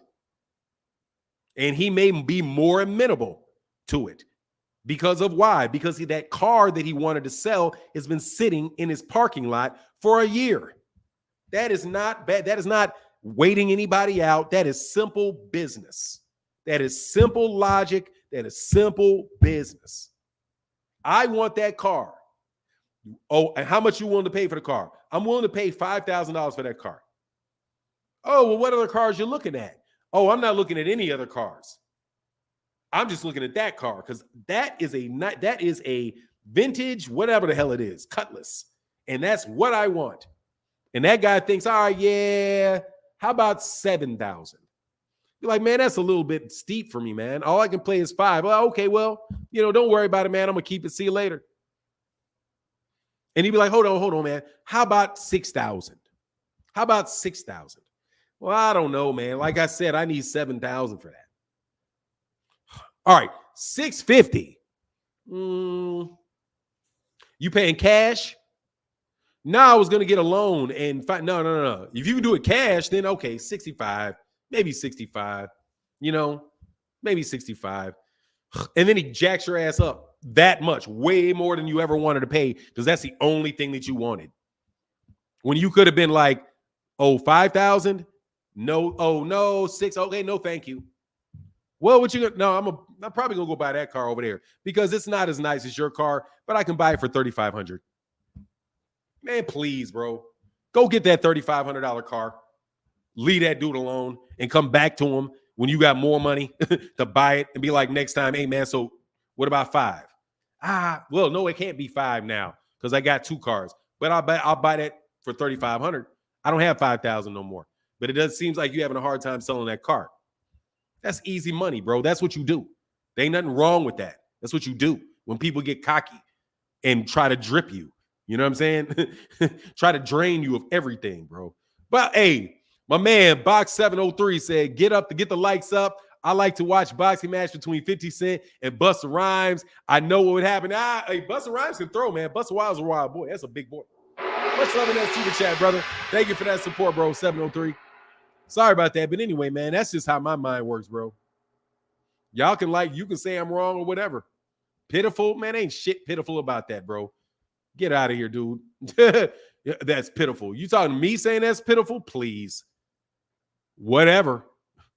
Whatever with the pitiful shit. I'm telling you the truth. Everything's truth that you don't like. Dude, you don't take that money, Errol walks away, that's on you. Hunter Young said, would the PBC make the fight with Charlo and Bud or blackball Bud from any PBC fights? Dude, I suspect that they would make the fight between Bud and Charlo, provided the money's right. I think they would. Much love in that super chat, but watch this. Watch this. He's still going to be waiting to the middle of the year. He's still going to be waiting to the middle of the year because Jermell Charlo got to fight in January. So if he waits till January to fight Jermell, then guess what? He's waiting to January to fight Jermell, and he ain't going to fight Jermell. I don't believe that shit for nothing. I don't believe it. Go fight Jermell. Go fight Jermell and get knocked out. Like, judge wrong, bro. Judge wrong on that dude. Like, you think you can catch him and knock his ass out? I don't believe it. Now, I'm going to tell you no joke.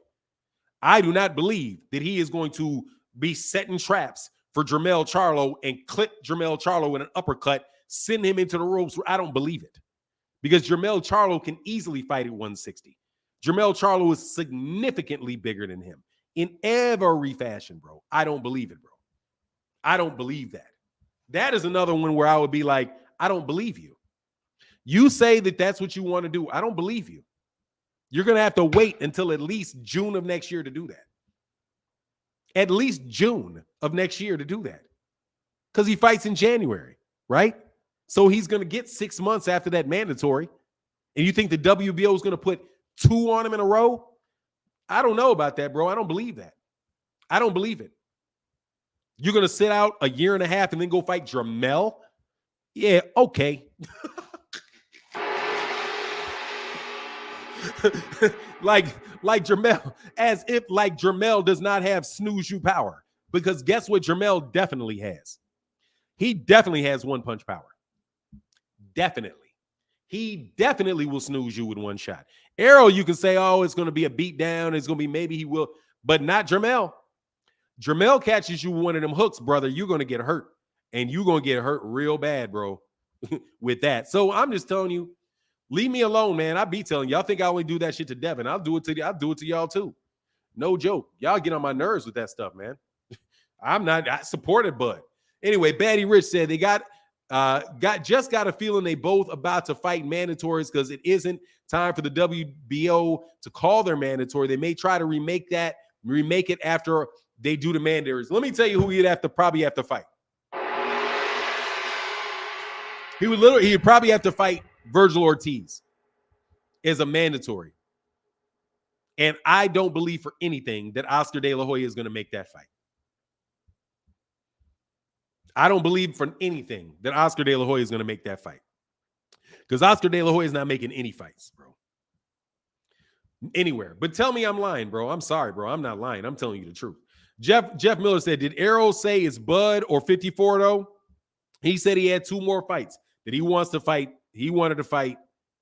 And he wanted the 2 fights were the WBA and the WBO, and then he wants to move up. You know what I mean? But if he decides to move up, then he can do the same thing, but just move up and just be like, hey, Bud, that's it on Undisputed. I guess I got to give it up. That's why I'm like, if Undisputed means that much more to you, just stay one more fight. Stay one more fight. Just do 3 instead of 2. If that's what, and that may be a sacrifice he has to make, that he has to take 2 more fights at the weight and not 3. However, I'm telling you, it's already setting itself up for him over there at 154 because you got Danny Garcia over there at 154 talking all that smack. He can take a rematch with Danny Garcia in Barclays Center in New York and sell out in New York, bro. But that's just me, man. I want to see the fight, bro. I want to see the fight. I do. But I will be a little bit of a, pain in the ass to you if you keep talking crazy because I know you dudes are listening and I'm right. You know I'm right. Every one of you Bud fans, I don't care if you in his camp. I don't care if you sit up in there in his house. I'm right. Keep calling me a rider all the time. All right, I'll ride. I'm a rider. Let me tell you about this rider. Let me tell you what this rider did. And this is a true fact. If y'all remember a couple years ago, bro, when we were talking, when Andre Ward was fighting Sergey Kovalev in his second fight, and Andre Ward sounded like he didn't want that rematch, right? And they were like, no, you're going to give me the rematch. You're going to give me the rematch. We're going to enforce the rematch clause. But I think Andre Ward was pissed off at how people treated him after the win. And, that wound up being his last fight, right? The second fight. So he may have been looking at retirement, but he had a rematch clause, right? So what I said on the air was, this is what you do to him, man. If they don't have a predetermined amount of money in that rematch clause, you offer him no money up front and everything on the back end for the rematch. And if he doesn't accept it, he can turn down our rematch. I said that on a live stream. I said it on multiple live streams. Do you know how much money Sergey Kovalev got for the second Andre Ward fight in guaranteed money? 0. Nothing. Zilch, not $1. He offered him the deal that I said he should offer him if Sergey Kovalev was insistent on a rematch. And that's the first time and the last time you ever saw somebody get in a rematch $0 on the purse. Everything was back in for the pay-per-view. Yeah. And Andre Ward took all the guaranteed money for himself and fought that rematch. And people know I ain't lying. So, because, dude, I do negotiations better than most people do them. And I'm telling you, if Errol does that, Bud is going to have to make up his mind. He's going to have to shit or get off the pot. You just have to have another alternative and be willing to do it. Look, man, you got till the 15th of this month to accept this deal as is. If you tell me no, no worries.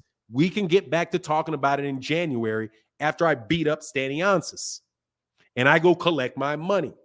Because once I go collect this $6-7 million for Staniansis, I got a little more money in my pocket. So maybe, just maybe, I may be more amenable to letting you get a little more money. Because I got my money. You know what I mean? I got my money. I got him. And I didn't want to do it. It sucked, but hey, it's a mandatory. It was, but we'll get right back to it. And then you get right back to it. And let him sit with the consequences of his decision. The consequences of his decision. See, Bud hardballing, there's consequences to that. The consequence is you can miss out on the fight. That's your best alternative. Your best alternative is to sit there and do nothing. Because you don't have no other fight, and you got no other network that I know of trying to recruit you. So your best alternative to this agreement is to sit there and wait. And that's what he looks like he says he's willing to do. So let him do it. Take that alternative. That's what he has to do. Then that's it. Or he can move up and wait for Jermell, which will not happen till at least next June. Will be less money than fighting Errol next June. And a high probability of getting his ass knocked completely the fuck out. Tommy says, support great brother, do your thing. Thank you, brother. That means a ton, brother. Thank you so much, Tommy, for that support and that cash app, bro. But like I said, man, y'all want to see me hate on somebody, dog? Y'all don't want to see me hate on nobody, bro. Y'all don't want to, man. I would appreciate if y'all just stop insulting me, because I'm telling you, a lot of these boxers don't think like that. A lot of them don't think like that. Their managers don't think like that. No joke.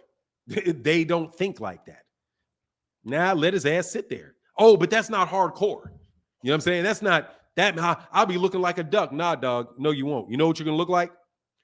You're going to look like you're going to get $6 extra million for the same fight is what you're going to look like. Because you would have fought one fight that Stanionis is extremely winnable.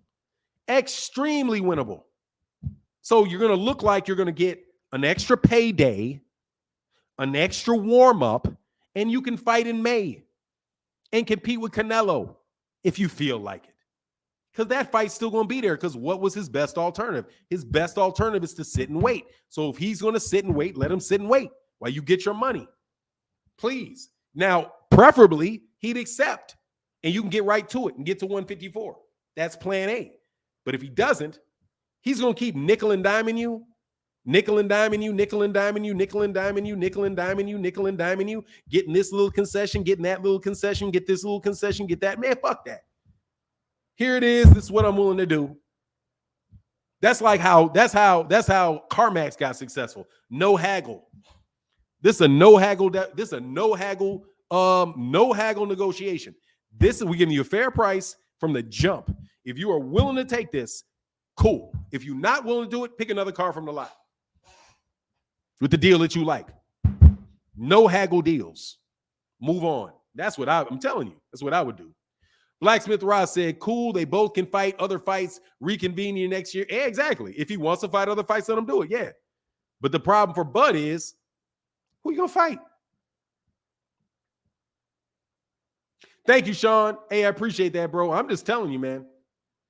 But Cat, you always riding them, man. Okay, I'm going to ride for Errol then. No worries, okay? Keep calling me a hater. I'm going to ride for him. You saying? I told that to a certain other camp. Okay, don't come around here with that. Came here around with that cat and got blipped. I ain't a rookie, bro. Jeffrey Brooks said, you talking about an A car lot, it is what it is, or B car lot, they may lower the price. Yeah, so take your ass to the, exactly. So go to another car lot, bro. Man, it's a huge super chat, bro. Hold on one second, man. Thank you so much. Hey, Mr. Jeffrey Brooks, brother, thank you so much for your support, bro. Thank you so much for your support. No joke, brother. That's hugely appreciated, brother. Mr. J in the building said, Bud needs to take the Errol fight, because if he doesn't, Errol moves up, then Jermell drops the belts and moves up, then Undisputed is off the table. Yeah, it is, but he don't care about Undisputed, I'm telling you. Much love in that super chat, bro, Mr. J. Bud don't care about Undisputed. He may say he's got another undisputed option, but he don't care about that. It's clear he don't care about that. That's what he says he cares about. That ain't what he cares about. That's just telling people an option that he has, and that allows him to hang that option over your head. that if you don't take this fight, I'll go somewhere else and you won't have the opportunity to do it because you really want to be undisputed. That's not going to work with Gervonta Davis. Look how that shit works over there with Gervonta. Gervonta says strap season. I'm sure Gervonta would love all the belts, but guess what? Gervonta's management will tell you this. Yes, we would love all those belts for a discounted rate. We want them for a discounted rate, number one, and we're going to want them when we want them. This is going to be on our network. It's going to be on our platform, right? It's going to be on our platform. We're going to be the A side. We're going to get more money. We want all that, but we want all that within the confines of what we are willing to accept. So they say, look, dude, if you're going to get all shiny and I got to go to Nebraska, I got to go to, not Nebraska, I got to go to ESPN to do it, and you want 50-50 on the fight, and you want 50-50 of the gate, 50-50 on the pay-per-view, you want all that? No, it's not that important to me. Much as I love you, it's not that much important to you. It's not that important to me. And that's just real. Bud needs to take Errol fight. Yeah, exactly. I got you, brother. Much love in that super chat, brother. Thank you, bro. So huge. Thank you. Drew Aggie said, Charlo's scared of Benavidez. Nah, they're just in a different weight class, bro. Much love in that super chat. They're in a different weight class and he ain't stupid. Okay? He's in a different weight class and he ain't stupid. Keith Nolan in the building. He said, I don't buy what Bud Camp is saying. Errol is a man of his word. Be saying things. He said he would bend, not break. Honestly, 60-40 or 50-45 is generous. Based on seats and pay-per-view, technically they should offer Bud 70-30. Much love in that super chat, bro. Let me tell you what Eddie Hearn would do, Keith Nolan. Keith Nolan would give his ass a flat rate. I ain't gonna lie. Hey, you give him a dude. How important was Undisputed when it was Errol? And first of all, this is a really, really, really good example. When it was Deontay Wilder and Anthony Joshua, they were talking about fighting for Undisputed. How important was Undisputed to Anthony Joshua? Flat rate. Offered the man a flat rate. How important was Undisputed to George Kambosos? He could have fought anybody he wanted, and guess what? Still been called Undisputed. And what'd he do? What'd he do? He took all the money on a Devin Haney and got him a rematch clause. He took the money and sold the belt. Because he wasn't beating Devin. He ain't stupid. He looked like looking at Devin. He's like, this ain't going to work. But I need all this money, and I need it here, and I need a rematch. And I bet you he negotiated how much money he was going to get in the rematch ahead of time. And that's another thing. They need if they have a rematch clause in that, and I should throw a monkey wrench and shit, you negotiate also. Bernie, you hear me, fam? What are you talking about? I hear what? Bro, you ain't Bernie, bro. Get out of here, bro. He said, do you believe Spence and Crawford fight going to happen? I don't know. I am 100%. I don't know. It would happen if they did that, though. If they took that approach, I would be 90% that the fight's going to happen. Really. If they took that approach, I would be 90% that it's going to happen. Because you test whether or not they're real or not with that. But you got to be willing to walk away, bro. You got to be willing to walk away to end it. No joke. Just like any other scenario, bro. You got to be able to walk away from them, bro. Can we get that like? Can we get them likes over 600? You just got to.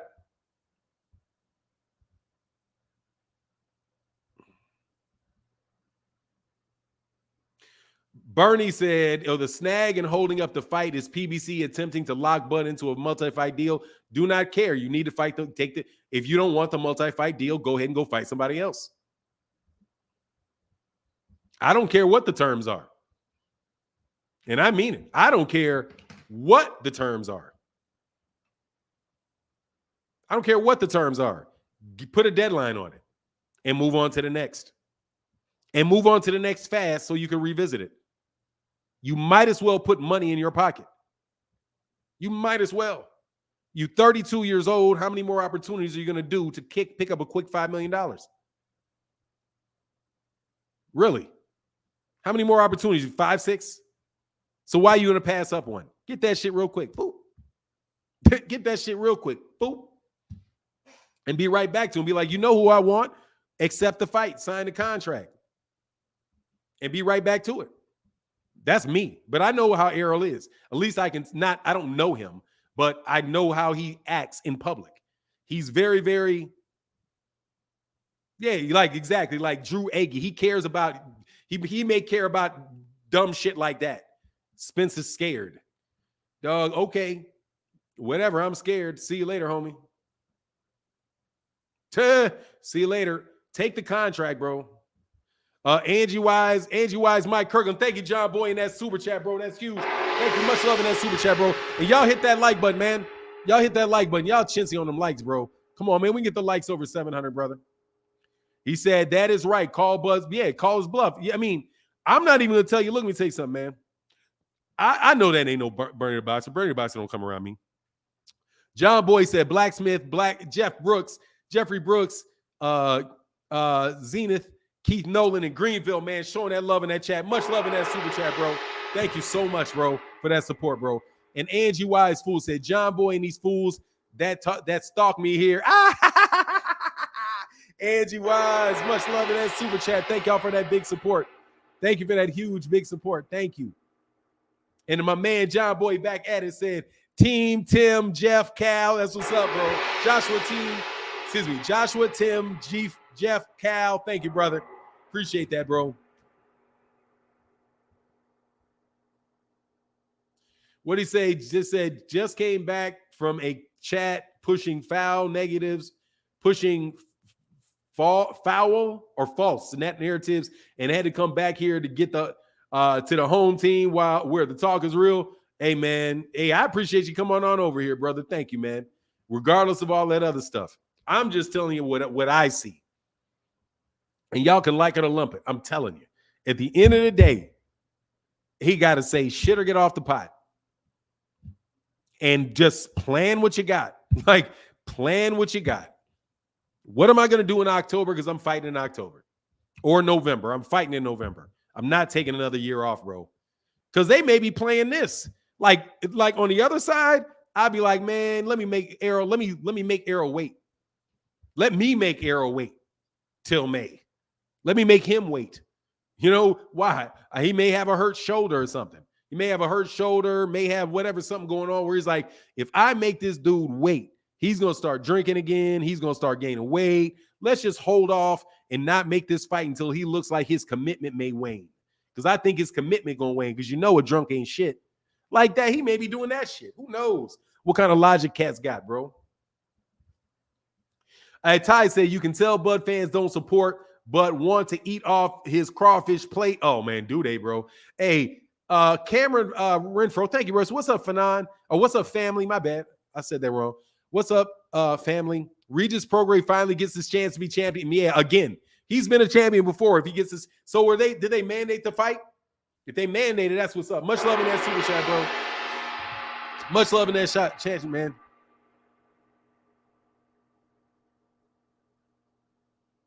Zenith 360, that's what's up, man. He said, Errol, Spence said on video he's getting the PBC belts. Then whoever got the WBO, when he said it, the champ was Horn. He never changed up. When Bud beat Horn, he been consistent. Yeah, he's been very, very consistent and very, very predictable.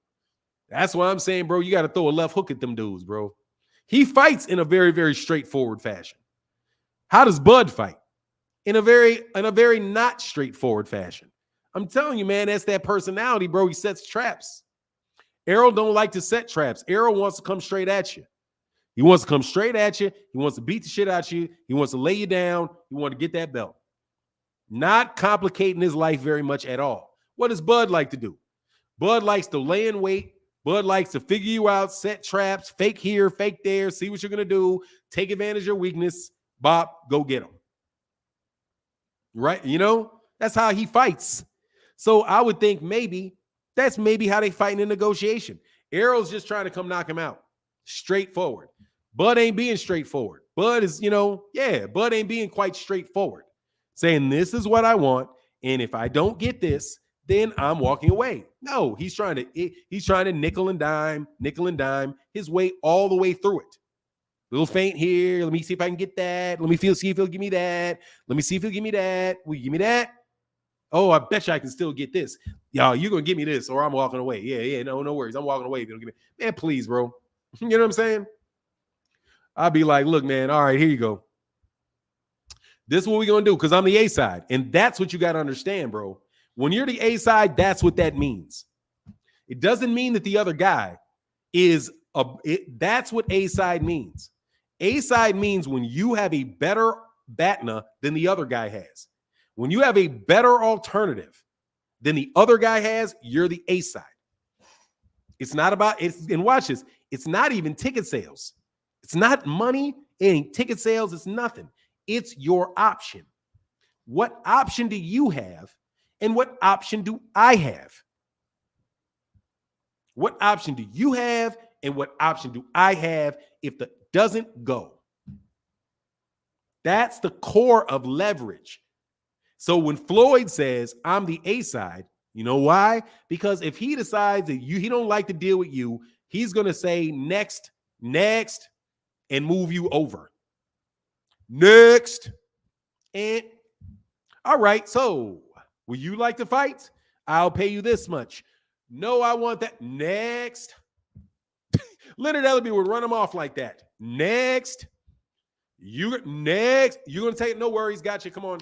Because he's got an option of like 20 different people he can fight that will take that deal. That's why he's the A side, not because he has 4 belts. Same thing with Tank. Tank is the A side over Devin because Tank can fight a whole bunch of people and get what he wants. And guess what? If he decides to wait, I don't like the deal, Devin. I'll wait. Then what's Devin got to do? Devin got to go fight Lomachenko for way less money. Right? He got to continue to drain down, continue to make that weight. And by the time a year goes by, he may be getting in that ring, skin and bones getting in that ring. And Gervonta be like, oh, so you're going to take the money now for the fight? Okay, no worries. Set up the fight. I'm good. Let's go. That's the leverage. That's when somebody's the A side. It's not about, and really, it's not even about how much your ticket sales were last month, how much your pay-per-views were. Really, no. If Errol insists on fighting Bud and nobody but Bud, then Bud's lever, then Bud turns himself in. Errol turns Bud into the A side because Errol is communicated that he doesn't want anything else. He's not going to do anything else. That's what he's going to do no matter what.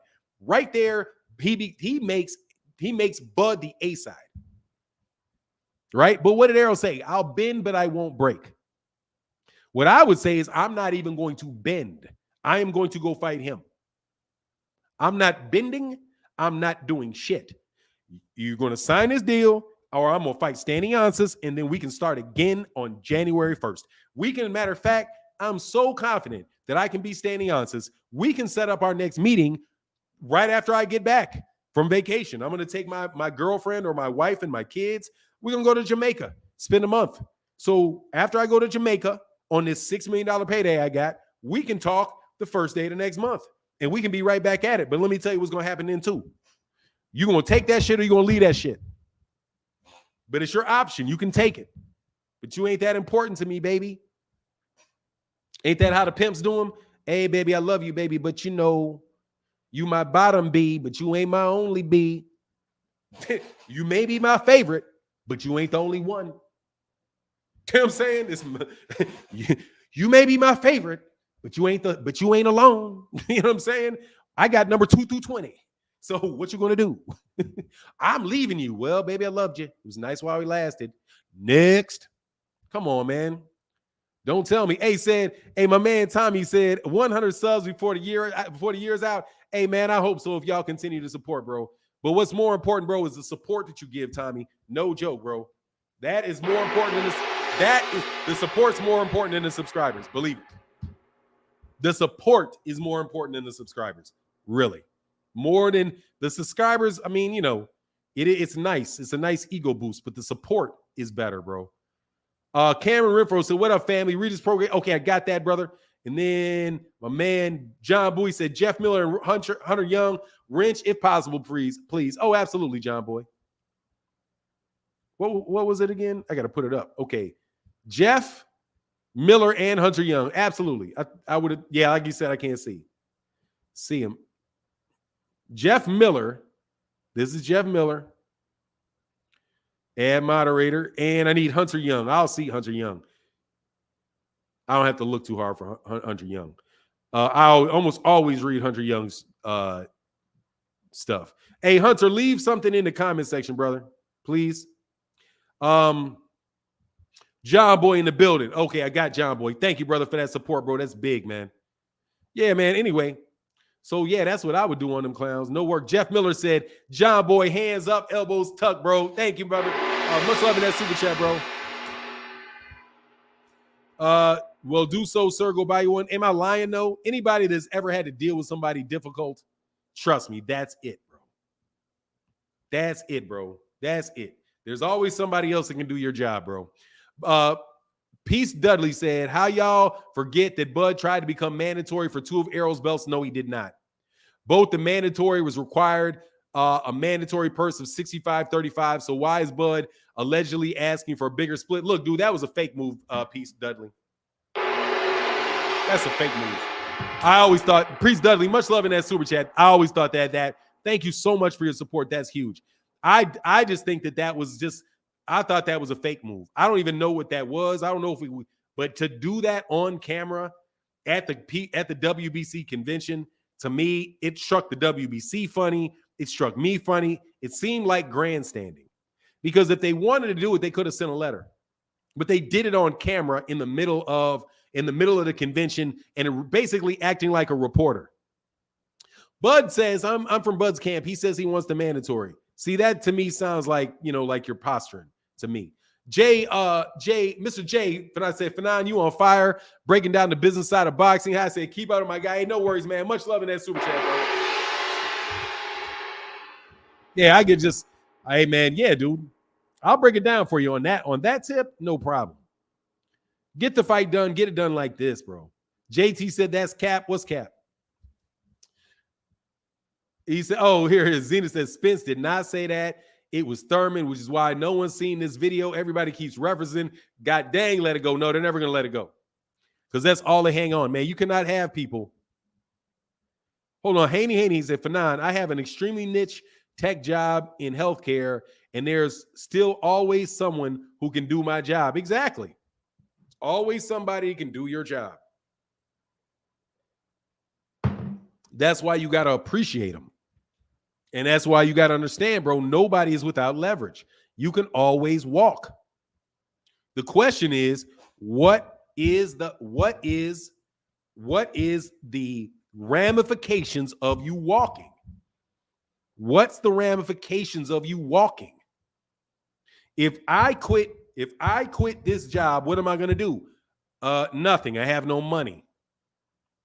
If to them, what am I? If I quit if they say, if my boss says you're going to show up tomorrow morning at 8 a.m.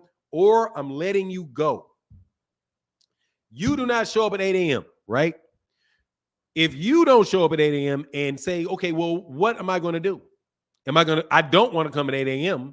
Am I just going to snub him? Right? Or am I going to show up at 8 a.m.? Right? The boss says, if you don't show up at 8 a.m., I'm going to fire you. And then he said, but in the back of his mind, he's like, I don't want to fire him. That's why I said, if you show up at 8, I won't fire you. He don't want to fire you. He's just giving you the option. Right? So, but watch this. If it's Errol Spence, and Errol Spence, the guy says, show up at 8 a.m. or I'm going to fire you. Right? And say it's like a contract that he has with a local gas station that puts something on his shorts. And they pay, and he gets paid $5,000 a fight for having it on his shorts. Right? Errol may say, dude, I'm not showing up at 8 a.m. Why? Because Errol may have he may have $4 or $5 million in the bank, and he can sign up with the next guy. But what if it is somebody that is working at a gas station and their option is that they can't get employed because they're a felon, and this is the only company in town. This is the only company in town. This is the only company in town that is hiring people that are felons, right? Well, you're gonna show up at 8 o'clock in the morning, or your ass gonna be unemployed. And if you're unemployed, what you're gonna do? More than likely, you're gonna wind up back where you came from. Now, if you think, oh well, that's no worries, I'll just go back to jail. I liked it better. Then okay, you got leverage. You like jail, and you had no problem going back, right? So that's how you think. That's how you think your way through that process. And I'm telling you, Terrence Crawford's sitting on a lot of money. He just made a bunch of money a year ago. So he may be thinking, man, I can afford to wait. Errol's hungry for this and can barely make the weight class. That's another thing. Wait you out. Why? If anybody could be waiting them out, it could be Bud. Because Bud be like, man, I can make this weight class for the rest of my career. And Errol may be like, man, I'm having a hard time making weight. Yeah, so let's just hold it up. All kind of stuff like that. Anyway, Caesar TNG said, came in late today. What's your thought on Gary and Rans' fight and the stoppage? I thought the stoppage was a little premature, but like I said, I didn't get to see the whole fight. All I got to see is him knock his ass out, because he definitely mollywopped him with that shot, proving that he got punching, bro. Donnie Pruitt said, you ain't trying to see the fight talking like that. You talking to me? Let me tell you, man, I have nothing to do with whether or not these guys make that fight or not. I want to see the fight. That's why I say do it. Because I think Bud will take that fight. That's what I think. No joke. You keep talking to him all day and keep getting him go back. No, end it. End it. I tell that dude, I will tell you in a minute. With a girl, this is the best advice I could give you. Dude, if your girlfriend and you think your girlfriend's about to break up with you and you don't want to break up with her, break up with her. Easy. Number one, quickest way to save your relationship. Break up with her. You feel it coming, break up with her. You know why? Because it's going to throw her ass off.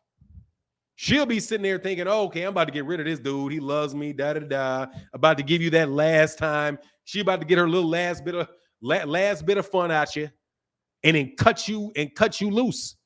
That's how women operate. A lot of women operate like that. So if you start getting that sense and you really want to stay in a good relationship with her, you gotta leave her. You gotta be like, all right, you gotta be beforehand. Be like, you know what? I don't think you're happy. So I think we should break up. See, and hey, we can be friends, all that good stuff, but I want to break up with you. And then you break up with her. And then you don't talk to her for a couple weeks, 3 weeks, and you see her around town, like, hey, babe, how you doing? Oh, hey, yeah. Get a new girlfriend, whatever. Telling you, 2 years later, you guys are bingo, whap, whap. You be right back with her, no doubt, with her respect. And because she'll know, ooh, I was taking him for granted. I just thought I thought I had to break up with him. I didn't know he was going to dump me. Maybe the reason that he wasn't acting right was because he was looking to dump me. Something wrong with me? I thought I was all of that shit. Man, please. I've been around a long time, dog. Don't treat Terrence like he's some pretty chick. You got to treat him like anybody else. Get your ass out my face. George Wood said, Fanon, a $10 million flat fee for Thurman. Will he take that money? Word, Thurman cash cow is getting low. Oh, his cash flow getting low. 10 million flat fee for who? Much love for that super chat, bro. For Ennis, yeah. For Ennis, yeah, bro. He'll take that. George Woods in that super chat, bro. For you, but Spence, what is that? Oh, Blacksmith Ross said, Fanon, I like your style. I like who you like. You got Spence looking like he walks on water. The narrative you're painting is half true. Bud is on BS right now. Spence messed up, but all forgiven. I'm not saying that Bud, I'm criticizing Errol. Blacksmith Ross? I don't see if you get me. I am literally criticizing Errol by saying Acting like you want that fight, nothing else, is empowering that guy to hold up that fight. If that's what he's doing. I'm literally telling you that. If it ain't that serious, because that's how Bud played it. Bud is getting concessions off of that. It ain't that serious to me. Man, if the fight, I'm going to be in the Hall of Fame no matter what. Errol needs me more than I need him. That's what the man is saying out of his mouth, Blacksmith Ross. He said it out of his mouth. I'm not making that up. I'm telling you, I'm listening to what people are saying, and they are telling you. Errol is saying, we want this fight. We're ready for this fight. Give me this fight. I'm not looking for nothing else. Terrence Crawford is saying, the fight is a really good opportunity for me. If it happens, I really want it to happen. This is a good time. But if it doesn't happen, I'm just going to go fight Jermell. Jermell at 154. Terrence is treating it like a nice to have. He doesn't really need it. And Errol's treating it like it's an essential. So what the conversation is doing is it's making Bud feel like he's got leverage over Errol because Errol wants undisputed. What I'm saying is if you really want it, your best option may be to walk away from it. That's just how things work sometimes. If you are trying to, sometimes the best option is to leave it and then come back around to it when the situation is better. That's like some girl says, oh, I want to date you. Or you tell a girl, I'd like to date you. She's like, no, I don't have I have a boyfriend. You're like, oh, I understand. And I'm sorry. I didn't know you had a boyfriend. But look, hey, my name is Joe Schmo. I'll see you around. She'll be like, okay, I'll see you around. And when you see her, be like, hey, how you doing? Oh, hey, Joe, how you doing? I'm good. Everything going good with your boyfriend? You guys all right? Oh, yeah, it's wonderful, da-da-da. 6 months later, you may, after being cool, you may be like, okay, but how you guys doing? Oh, well, we broke up. It's like, oh, it's unfortunate, man. I hope you find somebody else, or you guys work it out. I hope you work it out. Hope you work it out. You're just going about your business again. And next time you may be sitting there and she'd be like, hey, Joe Schmo, how you doing? Oh, I'm doing well. What you do? Oh, hey, why you always drink that coffee? Oh, I like coffee. I'm a little. Oh, hey, okay, well, great. We'll see you later. 3 weeks later, you guys are out having coffee together. Boom, because it's a better time, better circumstance. Better time, better circumstance. Because it's a negotiation. That's why you don't burn bridges. Because you never know when you may need to go back over that bridge. That's what I'm saying. So understand, Blacksmith Ross, in that great super chat. Much love. All I'm saying is help Bud help himself. Take the food off the plate. Just like if your kid don't want to eat your dinner. Dude, some kids will eat their greens because when they was little kids, their parents would just be like, okay, well, see you later. You don't want to eat it? No worries. Put it right in the refrigerator. Well, what am I going to eat? I don't know. You're going to eat that. No, I'm not.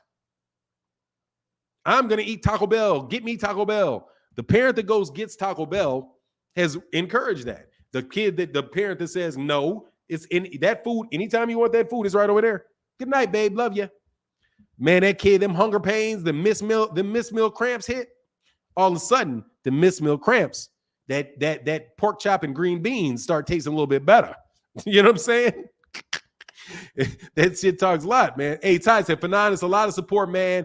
Love the rants, but there is one A side and it's Team Spence and Al Heyman. Hey, look, man, I'm telling you how negotiations work, bro. I ain't guessing at it, brother. You know what I'm saying? I'm telling you how it works. You know what I'm saying? I'm going to roll down here to the end of the chat, bro. If I miss something you got to say, my bad, but I just want to make sure I get down to the building. He said, Josh O'Reilly said, them miss meal cramps, something else. Heck yeah, them miss meal cramps ain't no joke. You get real desperate. You start eating ketchup and shit. You know what I'm saying? You be looking for cat. You don't like ketchup. You don't like ketchup. You don't like lettuce. You don't like cheese. You don't like none of that, right? But it's all the same price on the burger. You usually ask them get off. You get them miss meal cramps. You be like, extra lettuce, extra tomatoes, extra pickles, all of that on there, please. Can I get some on the side too? You be eating all the fries. Jeffrey Brooks in that super chat said, if Bud feels like he being lowballed, can we imagine if he was with Top Rank trying to make this fight? Yeah, they weren't going to make the fight. That's what Bob said. Much love in that super chat, bro. I'm telling you, Bob be admitting stuff after the fact, bro. You know what I'm saying? Super Smooth said, everyone's saying Bud has other options. Explain, people. Where's he going? Top Rank, Showtime and Top Rank are top of the top. He's burning those bridges. Yeah, dude, look, dude, it's not that hard to figure out people's options, okay?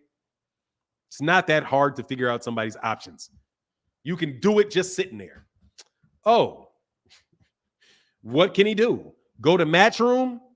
No, Matchroom already said they're not interested in him. Was he going to go back to Showtime? Was he going to go to ESPN? He's suing.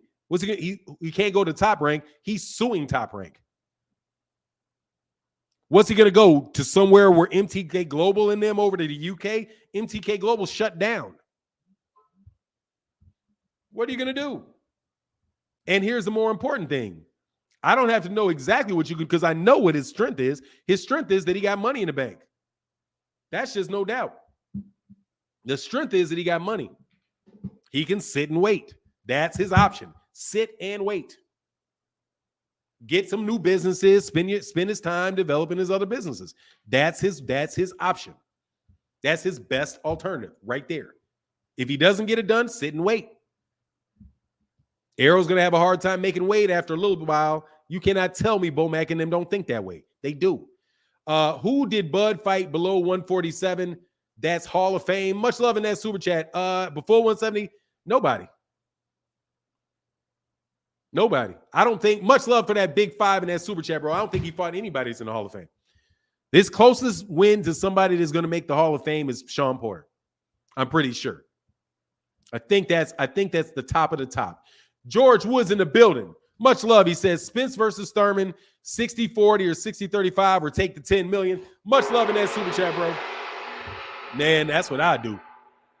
But you're a hater, bro. Hey, hold on. Where's littler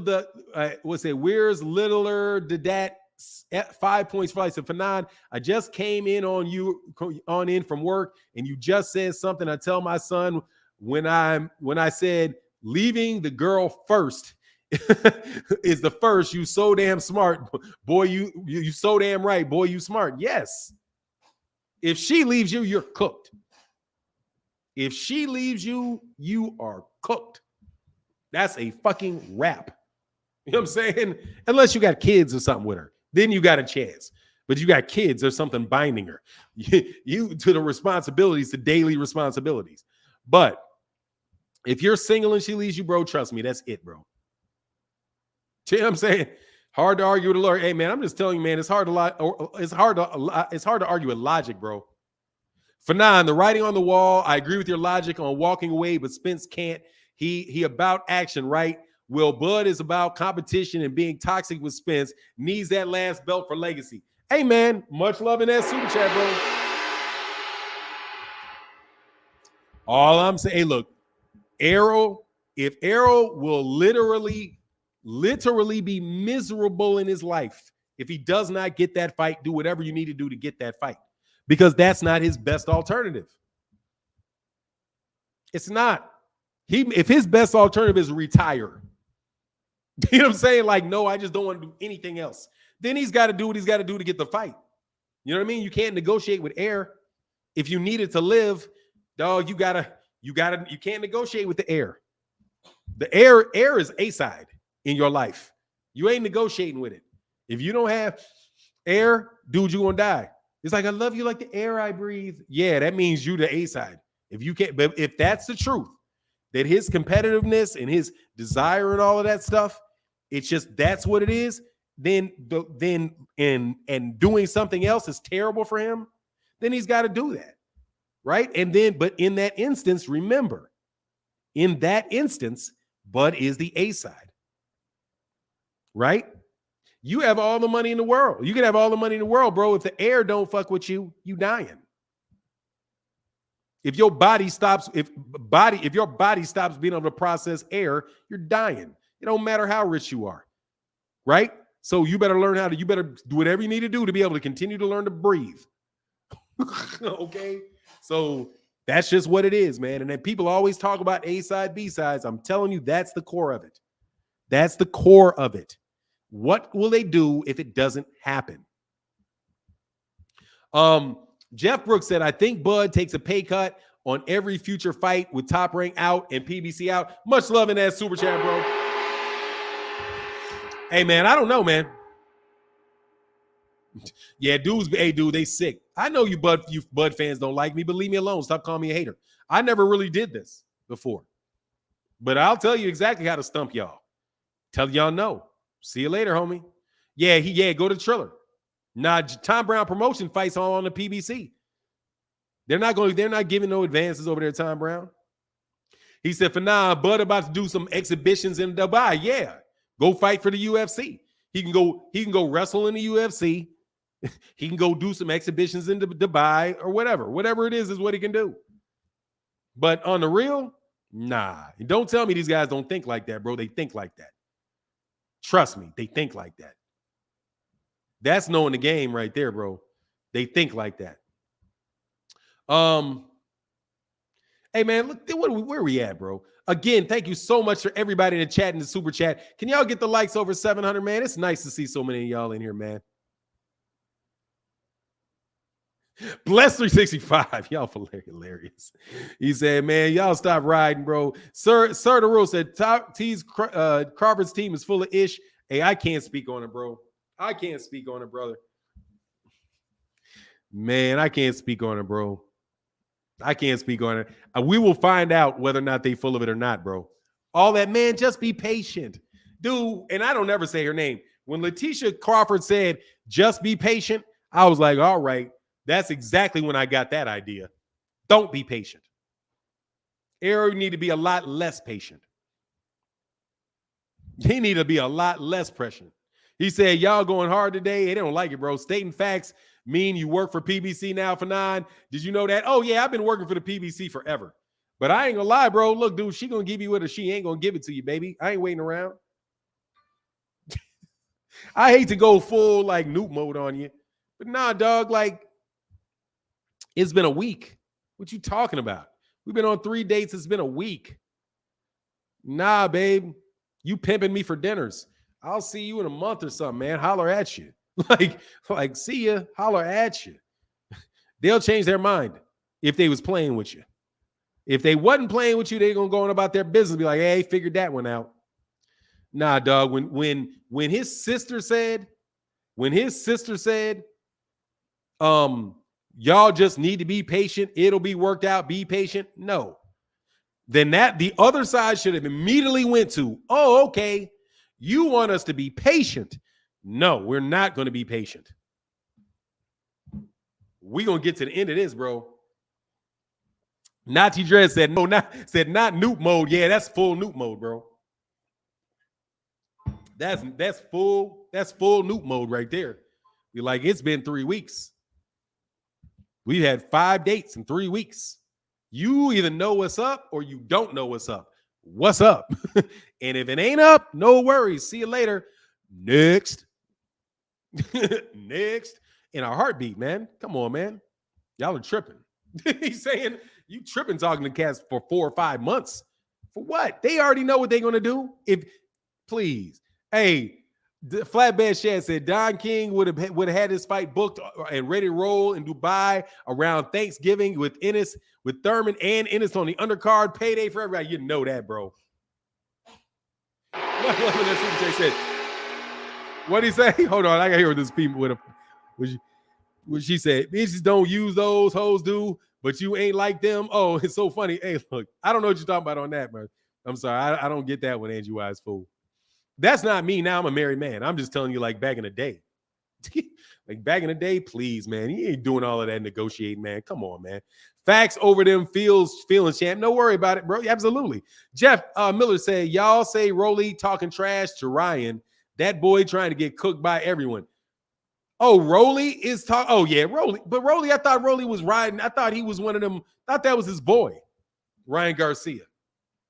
Much love in that super chat, bro. I thought that was his boy, man. When did that switch up? I thought that was his boy, man. Am I missing something? I thought that was his boy. Crazy, crazy, crazy. Angie, I was talking about, okay. Okay. Yeah. So, hey, some people will be a little rough now. My wife don't talk like that at all, man. She really not like that at all. But some people do. Nati Drez said Errol's hungry and want this fight too bad. Bud is going to wait him out. I feel like he did the same thing when Porter was calling him out. Yeah, he said, Nati Dread. Exactly. What did he tell? What did he do to Sean Porter? He said, okay, if you want to fight me, it's not going to be voluntary. Become my mandatory. And what does it happen when the guy is your mandatory? You immediately become, it was a 60-40 split because it was a mandatory. Even though Sean Porter probably earned more money or earned as much money for his fights as Terrence Crawford did, because he had to get it as a mandatory, he got less money than he would have gotten if it was a voluntary. I'm telling you, the guy is very strategic.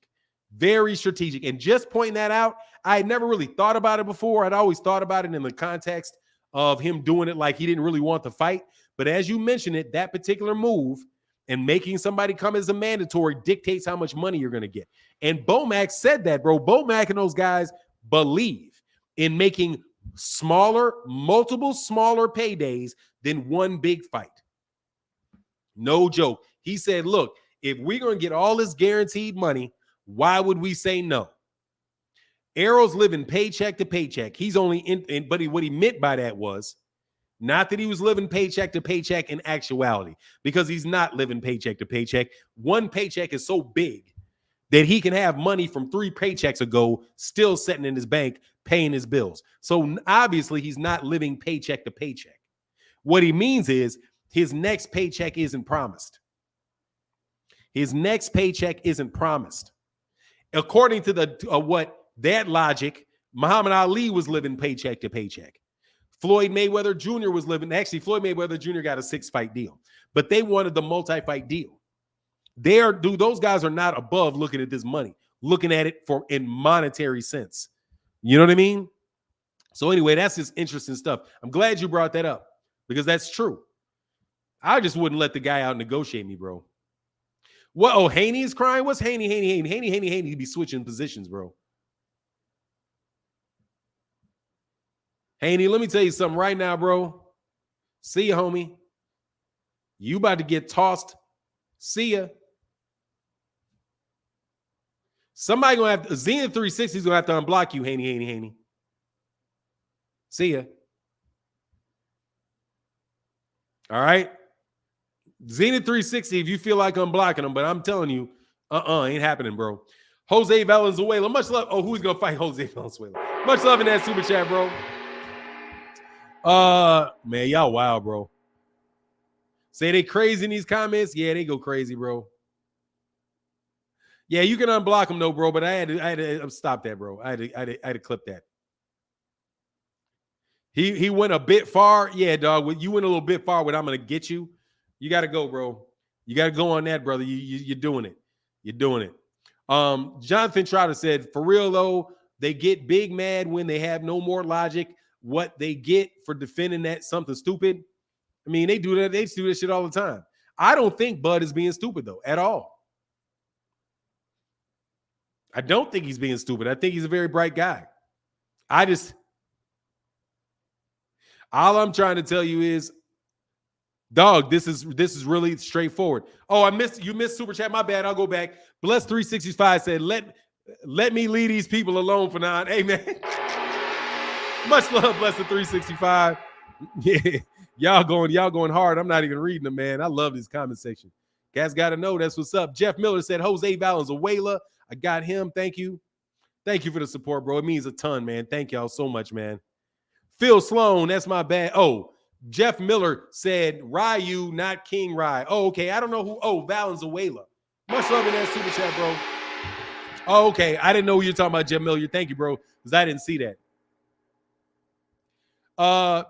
Phil Sloan says Spence Crawford fight is getting ridiculous, like Russell stoppage Saturday night. Hey, man, come on, man. You don't like them stoppages. Y'all don't like them stoppages when they come too quick. But look, dog, you better watch that whole fight. Yeah. I'm glad he got that stoppage. I ain't gonna lie, bro. I'm like y'all Bud fans with what's that man's name, bro? With Sean Porter. Y'all know y'all happy that man threw that fake ass stoppage. Y'all know you happy he got that fake ass stoppage. You know you happy he got that UFC ass stoppage. That no, he got that WWE ass stoppage in that fight. Wasn't nothing legitimate about that, bro. Dog, if I had bet, I'd be so mad. If I had bet money, I would be so mad about that, man. Like, for real. I'd be so mad, bro. I mean, if you're going to knock him out, bro, you got to crumble him, bro. But if I had bet, dog, I've been mad. I've been hot. Like, if I had bet the over on that, man, I'd be like, man, come on, bro. Come on, Kenny. You can't be taking people's money out their pockets like that. That man got to earn that knockout, man. I love it, man. I love it. Oh, you bet on the stoppage? Yeah, you should have bet on the stoppage on that, man. You know what I mean? Hey, but somebody who had that, man. Oh, my man, I Swole Bro. I Swole Bro in the building. If he's in the building and I missed you, what's going on, I Swole Bro? He was like, man, Gary Antoine about to stop this dude. Chris Tucker said, Gary got that chin tested and he passed. Respect to him. You know he's going to get hit. You know he's going to get hit. I'm saying, hey, man, that was exactly what that is. That's that WWE stuff.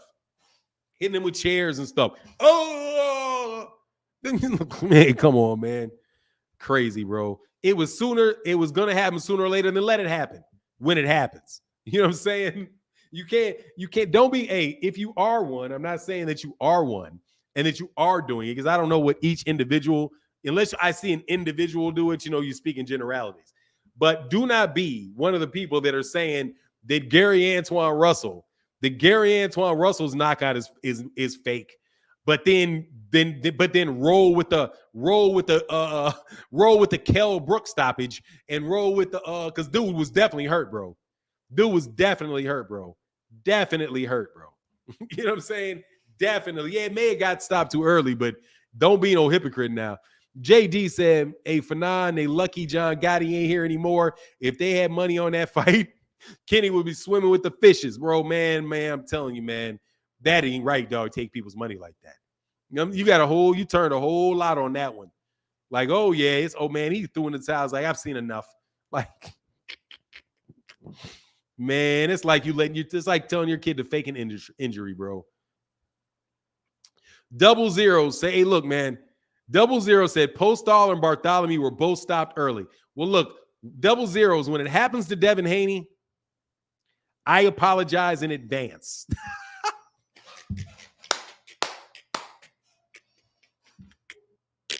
Because y'all know y'all trying to minimize. I know y'all gonna be out here trying to minimize Gary Antoine Russell. I know y'all about to try to be out here minimizing Gary Antoine Russell. Oh man, he ain't no real knockouts. That knockout. Hey, what's going on? Yeah, what's going on, man? Mr. Gonzalez in the building. What's going on, man? See, all I'm trying to tell you, hey man, damn, for now I said like Haney fans, you make it hard to like Spence with the narratives and statements you say. You're a smart dude. Spence fans base comments on toxic as hell. Wild cry victim too. Look, first of all, bro, you got to understand something. When we are talking about subjects, when I have how can I say this, bro? Dude, there are subtleties to what I'm saying. Subtleties. Blacksmith Ross. Subtleties. You have to understand, bro. I know their camps are listening. You have to understand that first and foremost. And when y'all be hating on me, dude, I'm human like everybody else, bro. And for a very long time, I would ignore it. But since I know that y'all be hanging on my every word and hoping and praying on my downfall, dude, I'm going to crack on y'all. I don't care. If I was Errol, and I'm going to maintain this, Errol does not listen to me. I guarantee you, he does not take my advice. I'm not his confidant. So what he's going to do, he's going to do. But if it was me, What I would say is, dog, I'm about to go get this $6 million. While you living paycheck to paycheck. You ain't got them big contracts no more, do you? Remember that joke, Bomac? You remember that joke, Bomac? When I was living paycheck to paycheck, you living paycheck to paycheck now. So what I'm about to do is take myself on to this next paycheck. And I'm going to take myself on to this next paycheck in October, November. And you got to the end of the week to say yes to everything on that sheet. Otherwise, I'll holler at you in January. I'll be gone to November. You know what I'm saying? That song, I'll be gone to November. I'll be gone to November. And you do what you're going to do. That's not me hating on Bud. And that's not me. That's not me. I don't know why you would think that'd be making it hard to be a Spence fan. He ain't listen to me. I'd do that shit to his ass in a heartbeat, though. Me. Because it's taking too long, dog. It's taking too long. And I think you're being cute. No joke. And I mean it. I think you're trying to be cute. I think you're trying to wait me out. You're trying to put pressure on the fight. I think you're playing. Like, I don't think you're serious. If you get to the point where you don't think somebody's serious and you think that they're nickel and diamond, cut them. Because they're going to nickel and diamond all the way to the end, bro. And you're not going to have another fight set up. And you're going to miss out on a lot of money. And he'll be like, well, I wouldn't fight anyway. I need the rest. Whatever. I have a little shoulder injury. I'll wait all the way to next year. That's what he may feel. I'll wait all the way to next June. I don't care. I just made $6 million. I got $10 million in the bank, bro. I don't care. I'll wait till next year. That's what they may do. While you pushing. Me, I would say call a bluff right now. You got to the end of, you got 2 weeks to say yes. If you don't say yes, I'm moving on to this next fight. And guess what? At that time, you got to do it. You got to be like, nah, sorry. Well, I just want one thing. I accept this and this, but just how about this? No. I told you you're going to take everything by the day or not. And then you cut him. And you come back to it. And then he'll know you're serious. And then you'll know how serious he is. Right? If he's willing to walk away from it, bro, he's willing to walk away from it. Test if he's willing to walk away from it. By walking the fuck away, giving you the time in which you're going to walk away from it. No worries. Anyway, Subjugated Truth said, bro, I had to wait. What moment Saturday after a rough work week, I got a fresh cup of coffee and was eager for Fanon live chat. It was disappointed it didn't happen. Anyway, here's my tithe. Keep preaching, brother. My bad, brother. My son had a basketball tournament this weekend. Much love in that super chat. My son had a basketball tournament this weekend. And so I had to be there for my son. I had to take him to San Antonio, and their team, he has a good team. So literally, they played 3 games. They kept winning. So it's not like he's playing on a team where I'm like, he's going to get a game and then that may be it, or get 2 games. They won their championship. And my son balled out. But now this week, my whole family's gone, man. Like, everybody's going out of town, dude. I'm going to be like super lonely after this afternoon, man. D-Web said nobody's gonna minimize Russell. What happened was Russell got robbed of an opportunity to score a stoppage without any controversy behind it. Much love in that super chat, bro. There you go. Just understand, though, and I'm sitting on this. That man has beaten better competition than Devin Haney has. Would anybody disagree with that? I'm wondering. Let me pose this question to the chat. Who has fought better competition? Devin Haney or Gary Antoine Russell?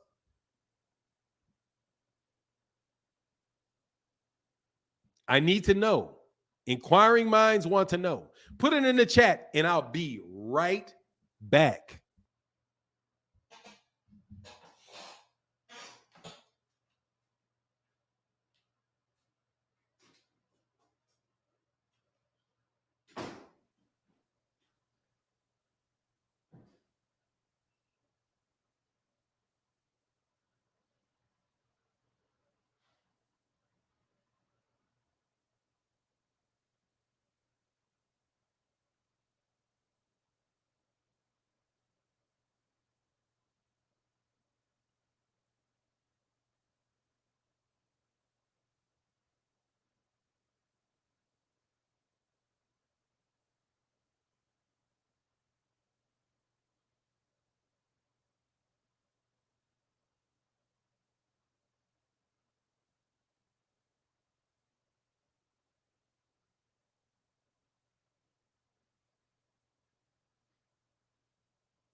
Sorry about that. Running a little slow.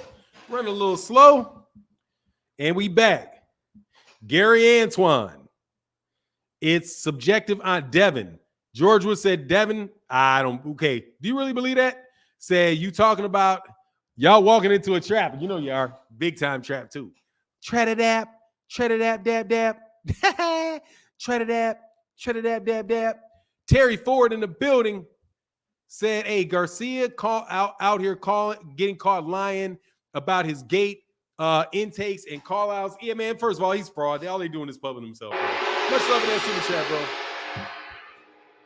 And my man, Blacksmith Ross. Hey, bro, thank you for arguing and supporting the chat, Blacksmith Ross. It's important. Thank you, bro. Really, truly, man. I know you may not be agreeing with my take because I'm messing with people this morning. Only because it was like, come on, man. Come on, y'all. Like, come on. Blacksmith Ross said, for 9, I agree Bud is waiting him out like Spence waited Bud out fighting Midget. Man, dude, no. Midget, Danny Garcia, Mikey Garcia, and Danny, who has not beaten anybody big in 147. Low accuracy, Raptor Arms, Porter, the football player. Look, man, that's not the case. They were not making that fight, man. Top Rank was not making that fight. You see how hard it is to make the fight, and he ain't even got a promoter, man. Come on, man. You know that ain't right. You know that ain't right, bro. Come on, man. Come on, Blacksmith Ross. Be fair, man. Be fair. Yeah. Y'all lying about that, though. Yeah, I just want to see, yeah, they did fall into the trap. I just want to know he said he got all, yeah, exactly. I just want to know who the Devin Haney fans were, bro, because you know that shit ain't true. You know it ain't true. He ain't beat no Victor Postol and Ramses Bartholomew, man. Man, come on, bro. How y'all always fall for it, bro? I just pull y'all right out on that, man. Y'all know dang well he ain't fought nobody like Ramses Bartholomew, and he ain't fought nobody. He ain't told, hey, dog, I asked you your opinion. It is subjective. Obviously, see the TMG. It is subjective. I just wanted to know who the fans were that were subjectively going to say that. Come on, man. Ramses Bartholomew is a harder fight than George Kambosos and Jorge Linares and Yuriokis Gamboa. Man, come on, man. Come on, man. Come on. Bro, if he had come on, man, he knocked out Victor Postol, man. Victor Postol is no joke. Hey, Venus 360 says, saying Spence should give a deadline to get a fight done is toxic. But when Bud and his team insulted Spence personally for years and started the tension, no one was saying that was toxic. First of all, bro, let me talk about that for a second, Zenith 360. It's toxic. It's toxic. That is a con man saying that. Advising somebody what they should do in order to accomplish their goal is toxic. The only person that would say that is somebody that thinks doing that is bad. The only person that would suffer if he did that is Terrence Crawford. So saying I'm toxic by saying, no, dude, tell this guy that this is what you're going to do. I wouldn't even have told the nigga I was going to bend. I wouldn't even have told him I was going to bend. I thought right there, oh, you let him in. Oh, I'll bend, but I won't break. Right there, bro, you know he was going to try to bend your ass all the way to here. Okay? Come on, man. No. No. Dude, Errol Spence Jr. is a boxer. He's not a professional negotiator. I am willing to bend, not break. With somebody that is not willing to bend, all that means to him is, okay, I'm just going to see if I can break you until you get to where I am. At which point in time, because I'm not willing to bend, you're willing to bend. So that means you're going to give me a lot of shit right off the bat. Ain't no way in the world people enter conversations like that. Oh, I'm definitely willing. This is what I want to do, but I'm willing to compromise. Okay, good to know that that's not what you really want. That's what you're telling me. That's not what I really want because I'm willing to do something else. Right? I may listen to you. Look, dog, we're going to negotiate this thing. And if we can work out a fair deal, that's what we're going to do. And the deal's going to be fair to me. I'm going to be happy with this deal. And if you can be happy with the deal, I hope we can come around to you being happy with the deal. But dude, when Errol said, look, man, if it doesn't happen, it ain't me. That means, dude, he's irritated about the conversation. So if you're irritated about the conversation, you gotta do something that is going to rattle their cage in a negotiation. And what that is to walk out. No joke. There are very difficult people to negotiate. What do you do when you're dealing with a difficult negotiator?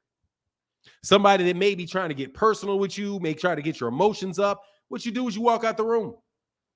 Be like, I'll be right back. What do you need to do? Oh, never mind. I'll just be right back. And you walk out, you go to your car, you sit down in a chair.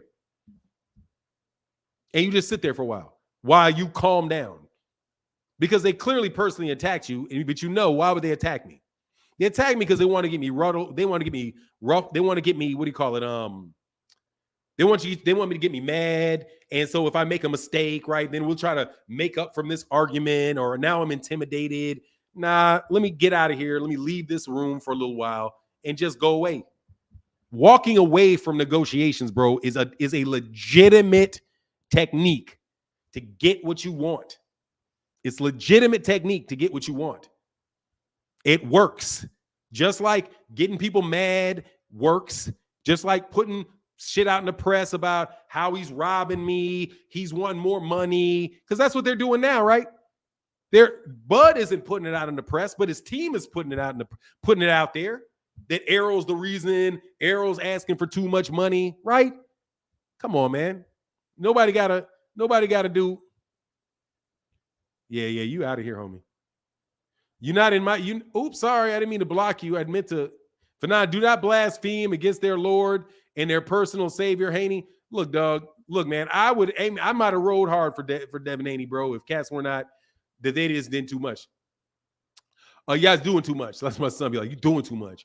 Appreciate it, but you're doing too much. Joshua Furlong said, fighting Haney like having a little dog bite you.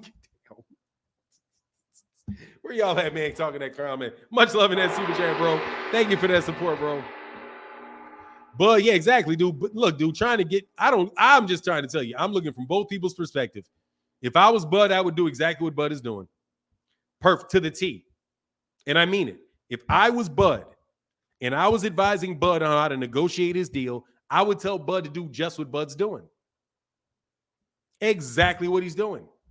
You use your leverage. What's your leverage? Your leverage, your real leverage, is Errol Spence Jr.'s desire to be undisputed and being a linchpin and undisputed. Because if you didn't have the WBO belt, Errol would be fighting a guy that had the WBO belt, not you. So you are what you have is you have what Errol wants. You have that belt. You are the roadblock from undisputed. So he said he'd be willing to bend or not break, then make him bend as much as you can make him bend till he breaks. And then, so what would I do if I was Errol? I would say, okay, I broke. What do you mean? I broke. I told you. I said I was willing to bend. I won't break. I broke. I told you this date. If you went past that date, that means I broke. I said I would bend, not break. When I gave you that date was a make it or break it day. And you broke it. So since you broke it, I'm up out of here. And I'll see you for the next fight. I still want the fight, though, because I still want that belt. But trust you me, if they strip your ass, I'll fight for the guy that got that belt. You know what I mean? Something like that, bro. That's just negotiations. Ain't nothing wrong with what I'm saying. I know y'all don't like it.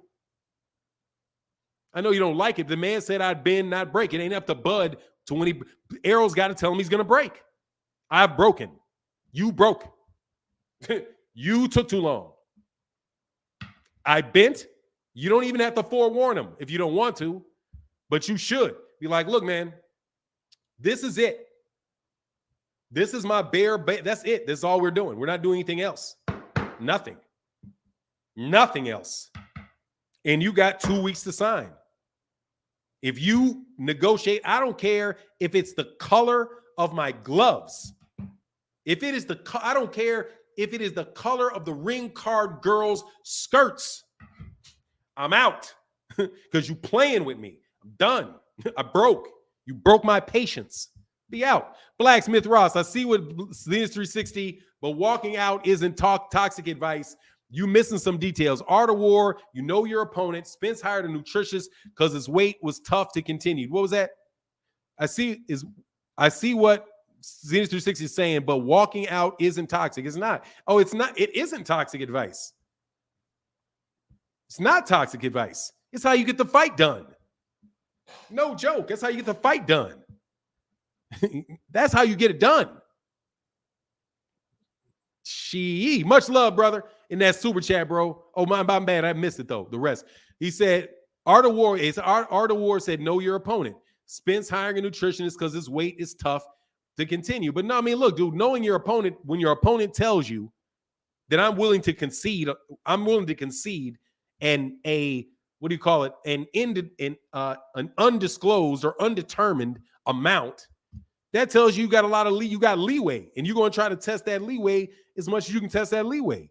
And until you tell him, Kevin Wells, for now, why are you comparing two different weight classes? 140 is completely different from 135 because they are still levels of fighters, bro. Kevin Wells, because they are still the levels of fighters. If Devin Haney had beaten if he had beaten Vasily Lomachenko, Shakur Stevenson, and Gervonta Davis, and then I asked who beat better competition, dude, it would be him, without a doubt, bro. Come on, man. That ain't hard. I know you don't like that, though. I know you don't like me messing with y'all about that, though. But I'm messing with y'all about that. Hey, Blacksmith Ross, Spencer's 32, but weight at 147 is killing him because a nutritionist is there. Second, he worked hard to collect the belts. Undisputed is what he sold his soul for, and Bud has the key to win legacy. Yeah, he does. He has the key to win legacy, but that's what I'm saying. He doesn't have the key to everything.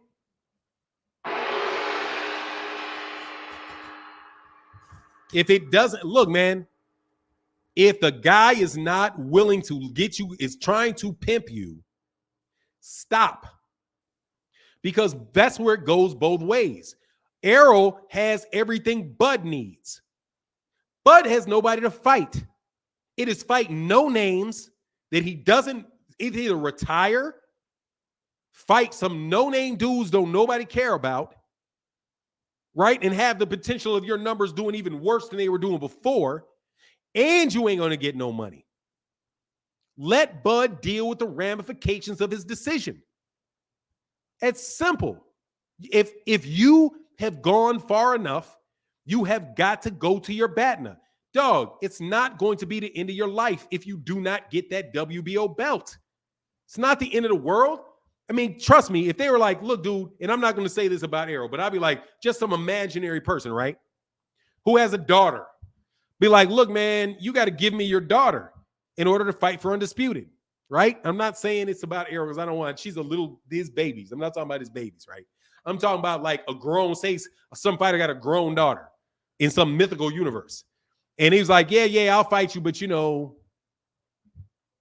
got to let me date your daughter. And that dude may be like, hold on, man. What? Oh, yeah, Undisputed. No worries, man. We can make the fight. You just give me 90-10, and I get to date your daughter. You down? Dog, no. Why? Because Undisputed isn't that important. If Terrence Crawford asked him to fight for $1, if he asked him to literally fight for $1, oh, yeah, it's really important to you, Errol. You fight for $1, and I get a rematch clause, you get no rematch clause. I get 100% of the back, and you just get the opportunity. Dude, Errol would walk away from that, right? Because it's maybe important, but it's not that important. So the question is, when is it more important? That's why you got to set your best alternative. And you always have to have it. If it doesn't work out, what am I going to do? And when you get below your BATNA, you get below that alternative that you have, you walk. Period. And you don't, because then you're taking, it's better for you not to take the fight. Right? It's better for you not to take the fight when they ask for so much. Right? So for Bud may say, dude, really, it's better for me if I don't get $20 million for this fight. It is better for me to go fight somebody else on some other network and try to get 3 or 4 times.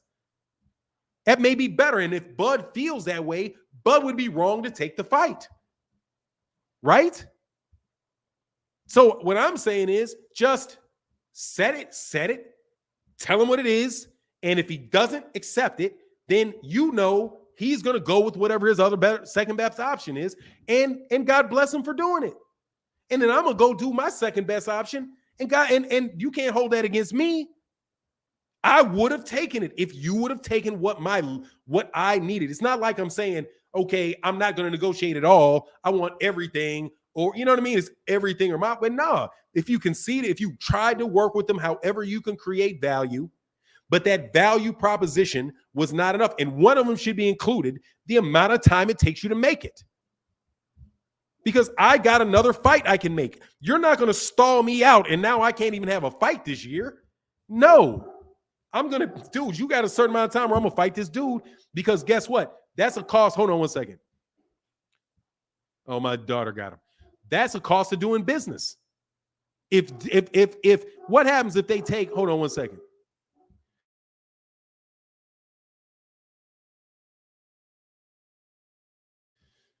Like, what happens if they go to the 12th hour? They go another 3 months, 2 months, right? And now they're at the end of the year and Errol ain't got to fight. So Errol fights one more time over the course of a year, takes another bit of time off. Dude, he don't need that, man. He needs more fights. And that's literally millions of dollars he will pass up that he could get, right? And still get the Terrence Crawford fight. That's how I see it anyway. I know other cats disagree. But whatever it is how I see it, man. Zenith360 said, so Blacksmith, so now you're saying Bud being toxic and not confident fighting Spence as is. I hope to weaken him by hoping weight's a problem. I thought he knocks him out easily. Now he need Art of War. Hey, y'all funny, man. Much love in that super chat, bro. Thank you for that support, bro. Thank you. Huge. Let me get that gone for y'all. Y'all big time this weekend, bro. Said, do you have a big brother or cousin, my friend? I've got a big brother and I've got cousins. Yeah, I got big brother and cousins. And I'm telling you, I used to negotiate with my brother. And I'm telling you, that's exactly how they negotiate. Dude, I'm telling you, my brother's a very, very good negotiator. Very, very good negotiator. And that's how he operates. He's going to assign a value. He's going to assign a value and he's going to have a plan B. If you get below that value that he assigns to that dude, he's going to shake your hand no matter what, with no anger, no nothing, and tell you to walk. Be like, all right, man, no worries, man. It was nice doing business with you, brother. Okay. It was good. That's just how it rolls, because he's got other people that are going to do business with him. That's something else too. You know what I'm saying? With Errol, like Errol, if he bends on this guy, the next guy's going to do him like that. Nah, man. He said, not you for not. Oh, okay. Thank you, bro. Not me. Yeah. But anyway, man, look, I'm going to get up out of here. I'm a little bit over my time. Thank you guys so much for chopping up with me today. Yeah, I chopped it up a little bit extra. You guys did. Thank you so much for your support in the Super Chat and Cash App. Great way to start the month, because I took 2 days off. So, it's for real. I appreciate y'all so much. Thank you for all your support, especially the Terrence Crawford and Devin Haney fans, because I know y'all don't like this work. I know this work be in your ear, to be hitting you hard upside the head. So I appreciate you, brother. No joke, bro. To all the Terrence Crawford fans, all the Devin Haney fans, I know I be on y'all, but I appreciate y'all coming and chopping it up with me and chopping it up in the chat. You know what I mean?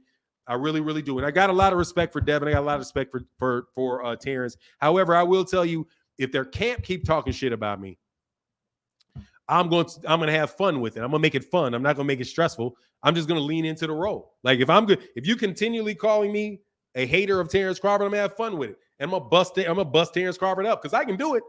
You know what I mean? Like, intellectually, I can bust him up. Not physically, obviously. But intellectually, I'll bust these niggas up. You know what I'm saying? So I don't got no problem. Y'all want to intellectually throw hands? Oh, I'll throw hands with you. You know what I mean? No worries, man. We can get it on. You know what I'm saying? We can get it on. That's like saying, hey, dude, oh, you want to debate with me and get into this? Okay, no worries. Hey, man, can we get a little fake sparring match where you don't hurt me? Like, nah, they'll be like, nah, dog. You get in the ring with me, I'm going to sneak you. Anyway, man, much love to everybody in the chat. And with that, I'm out. Peace.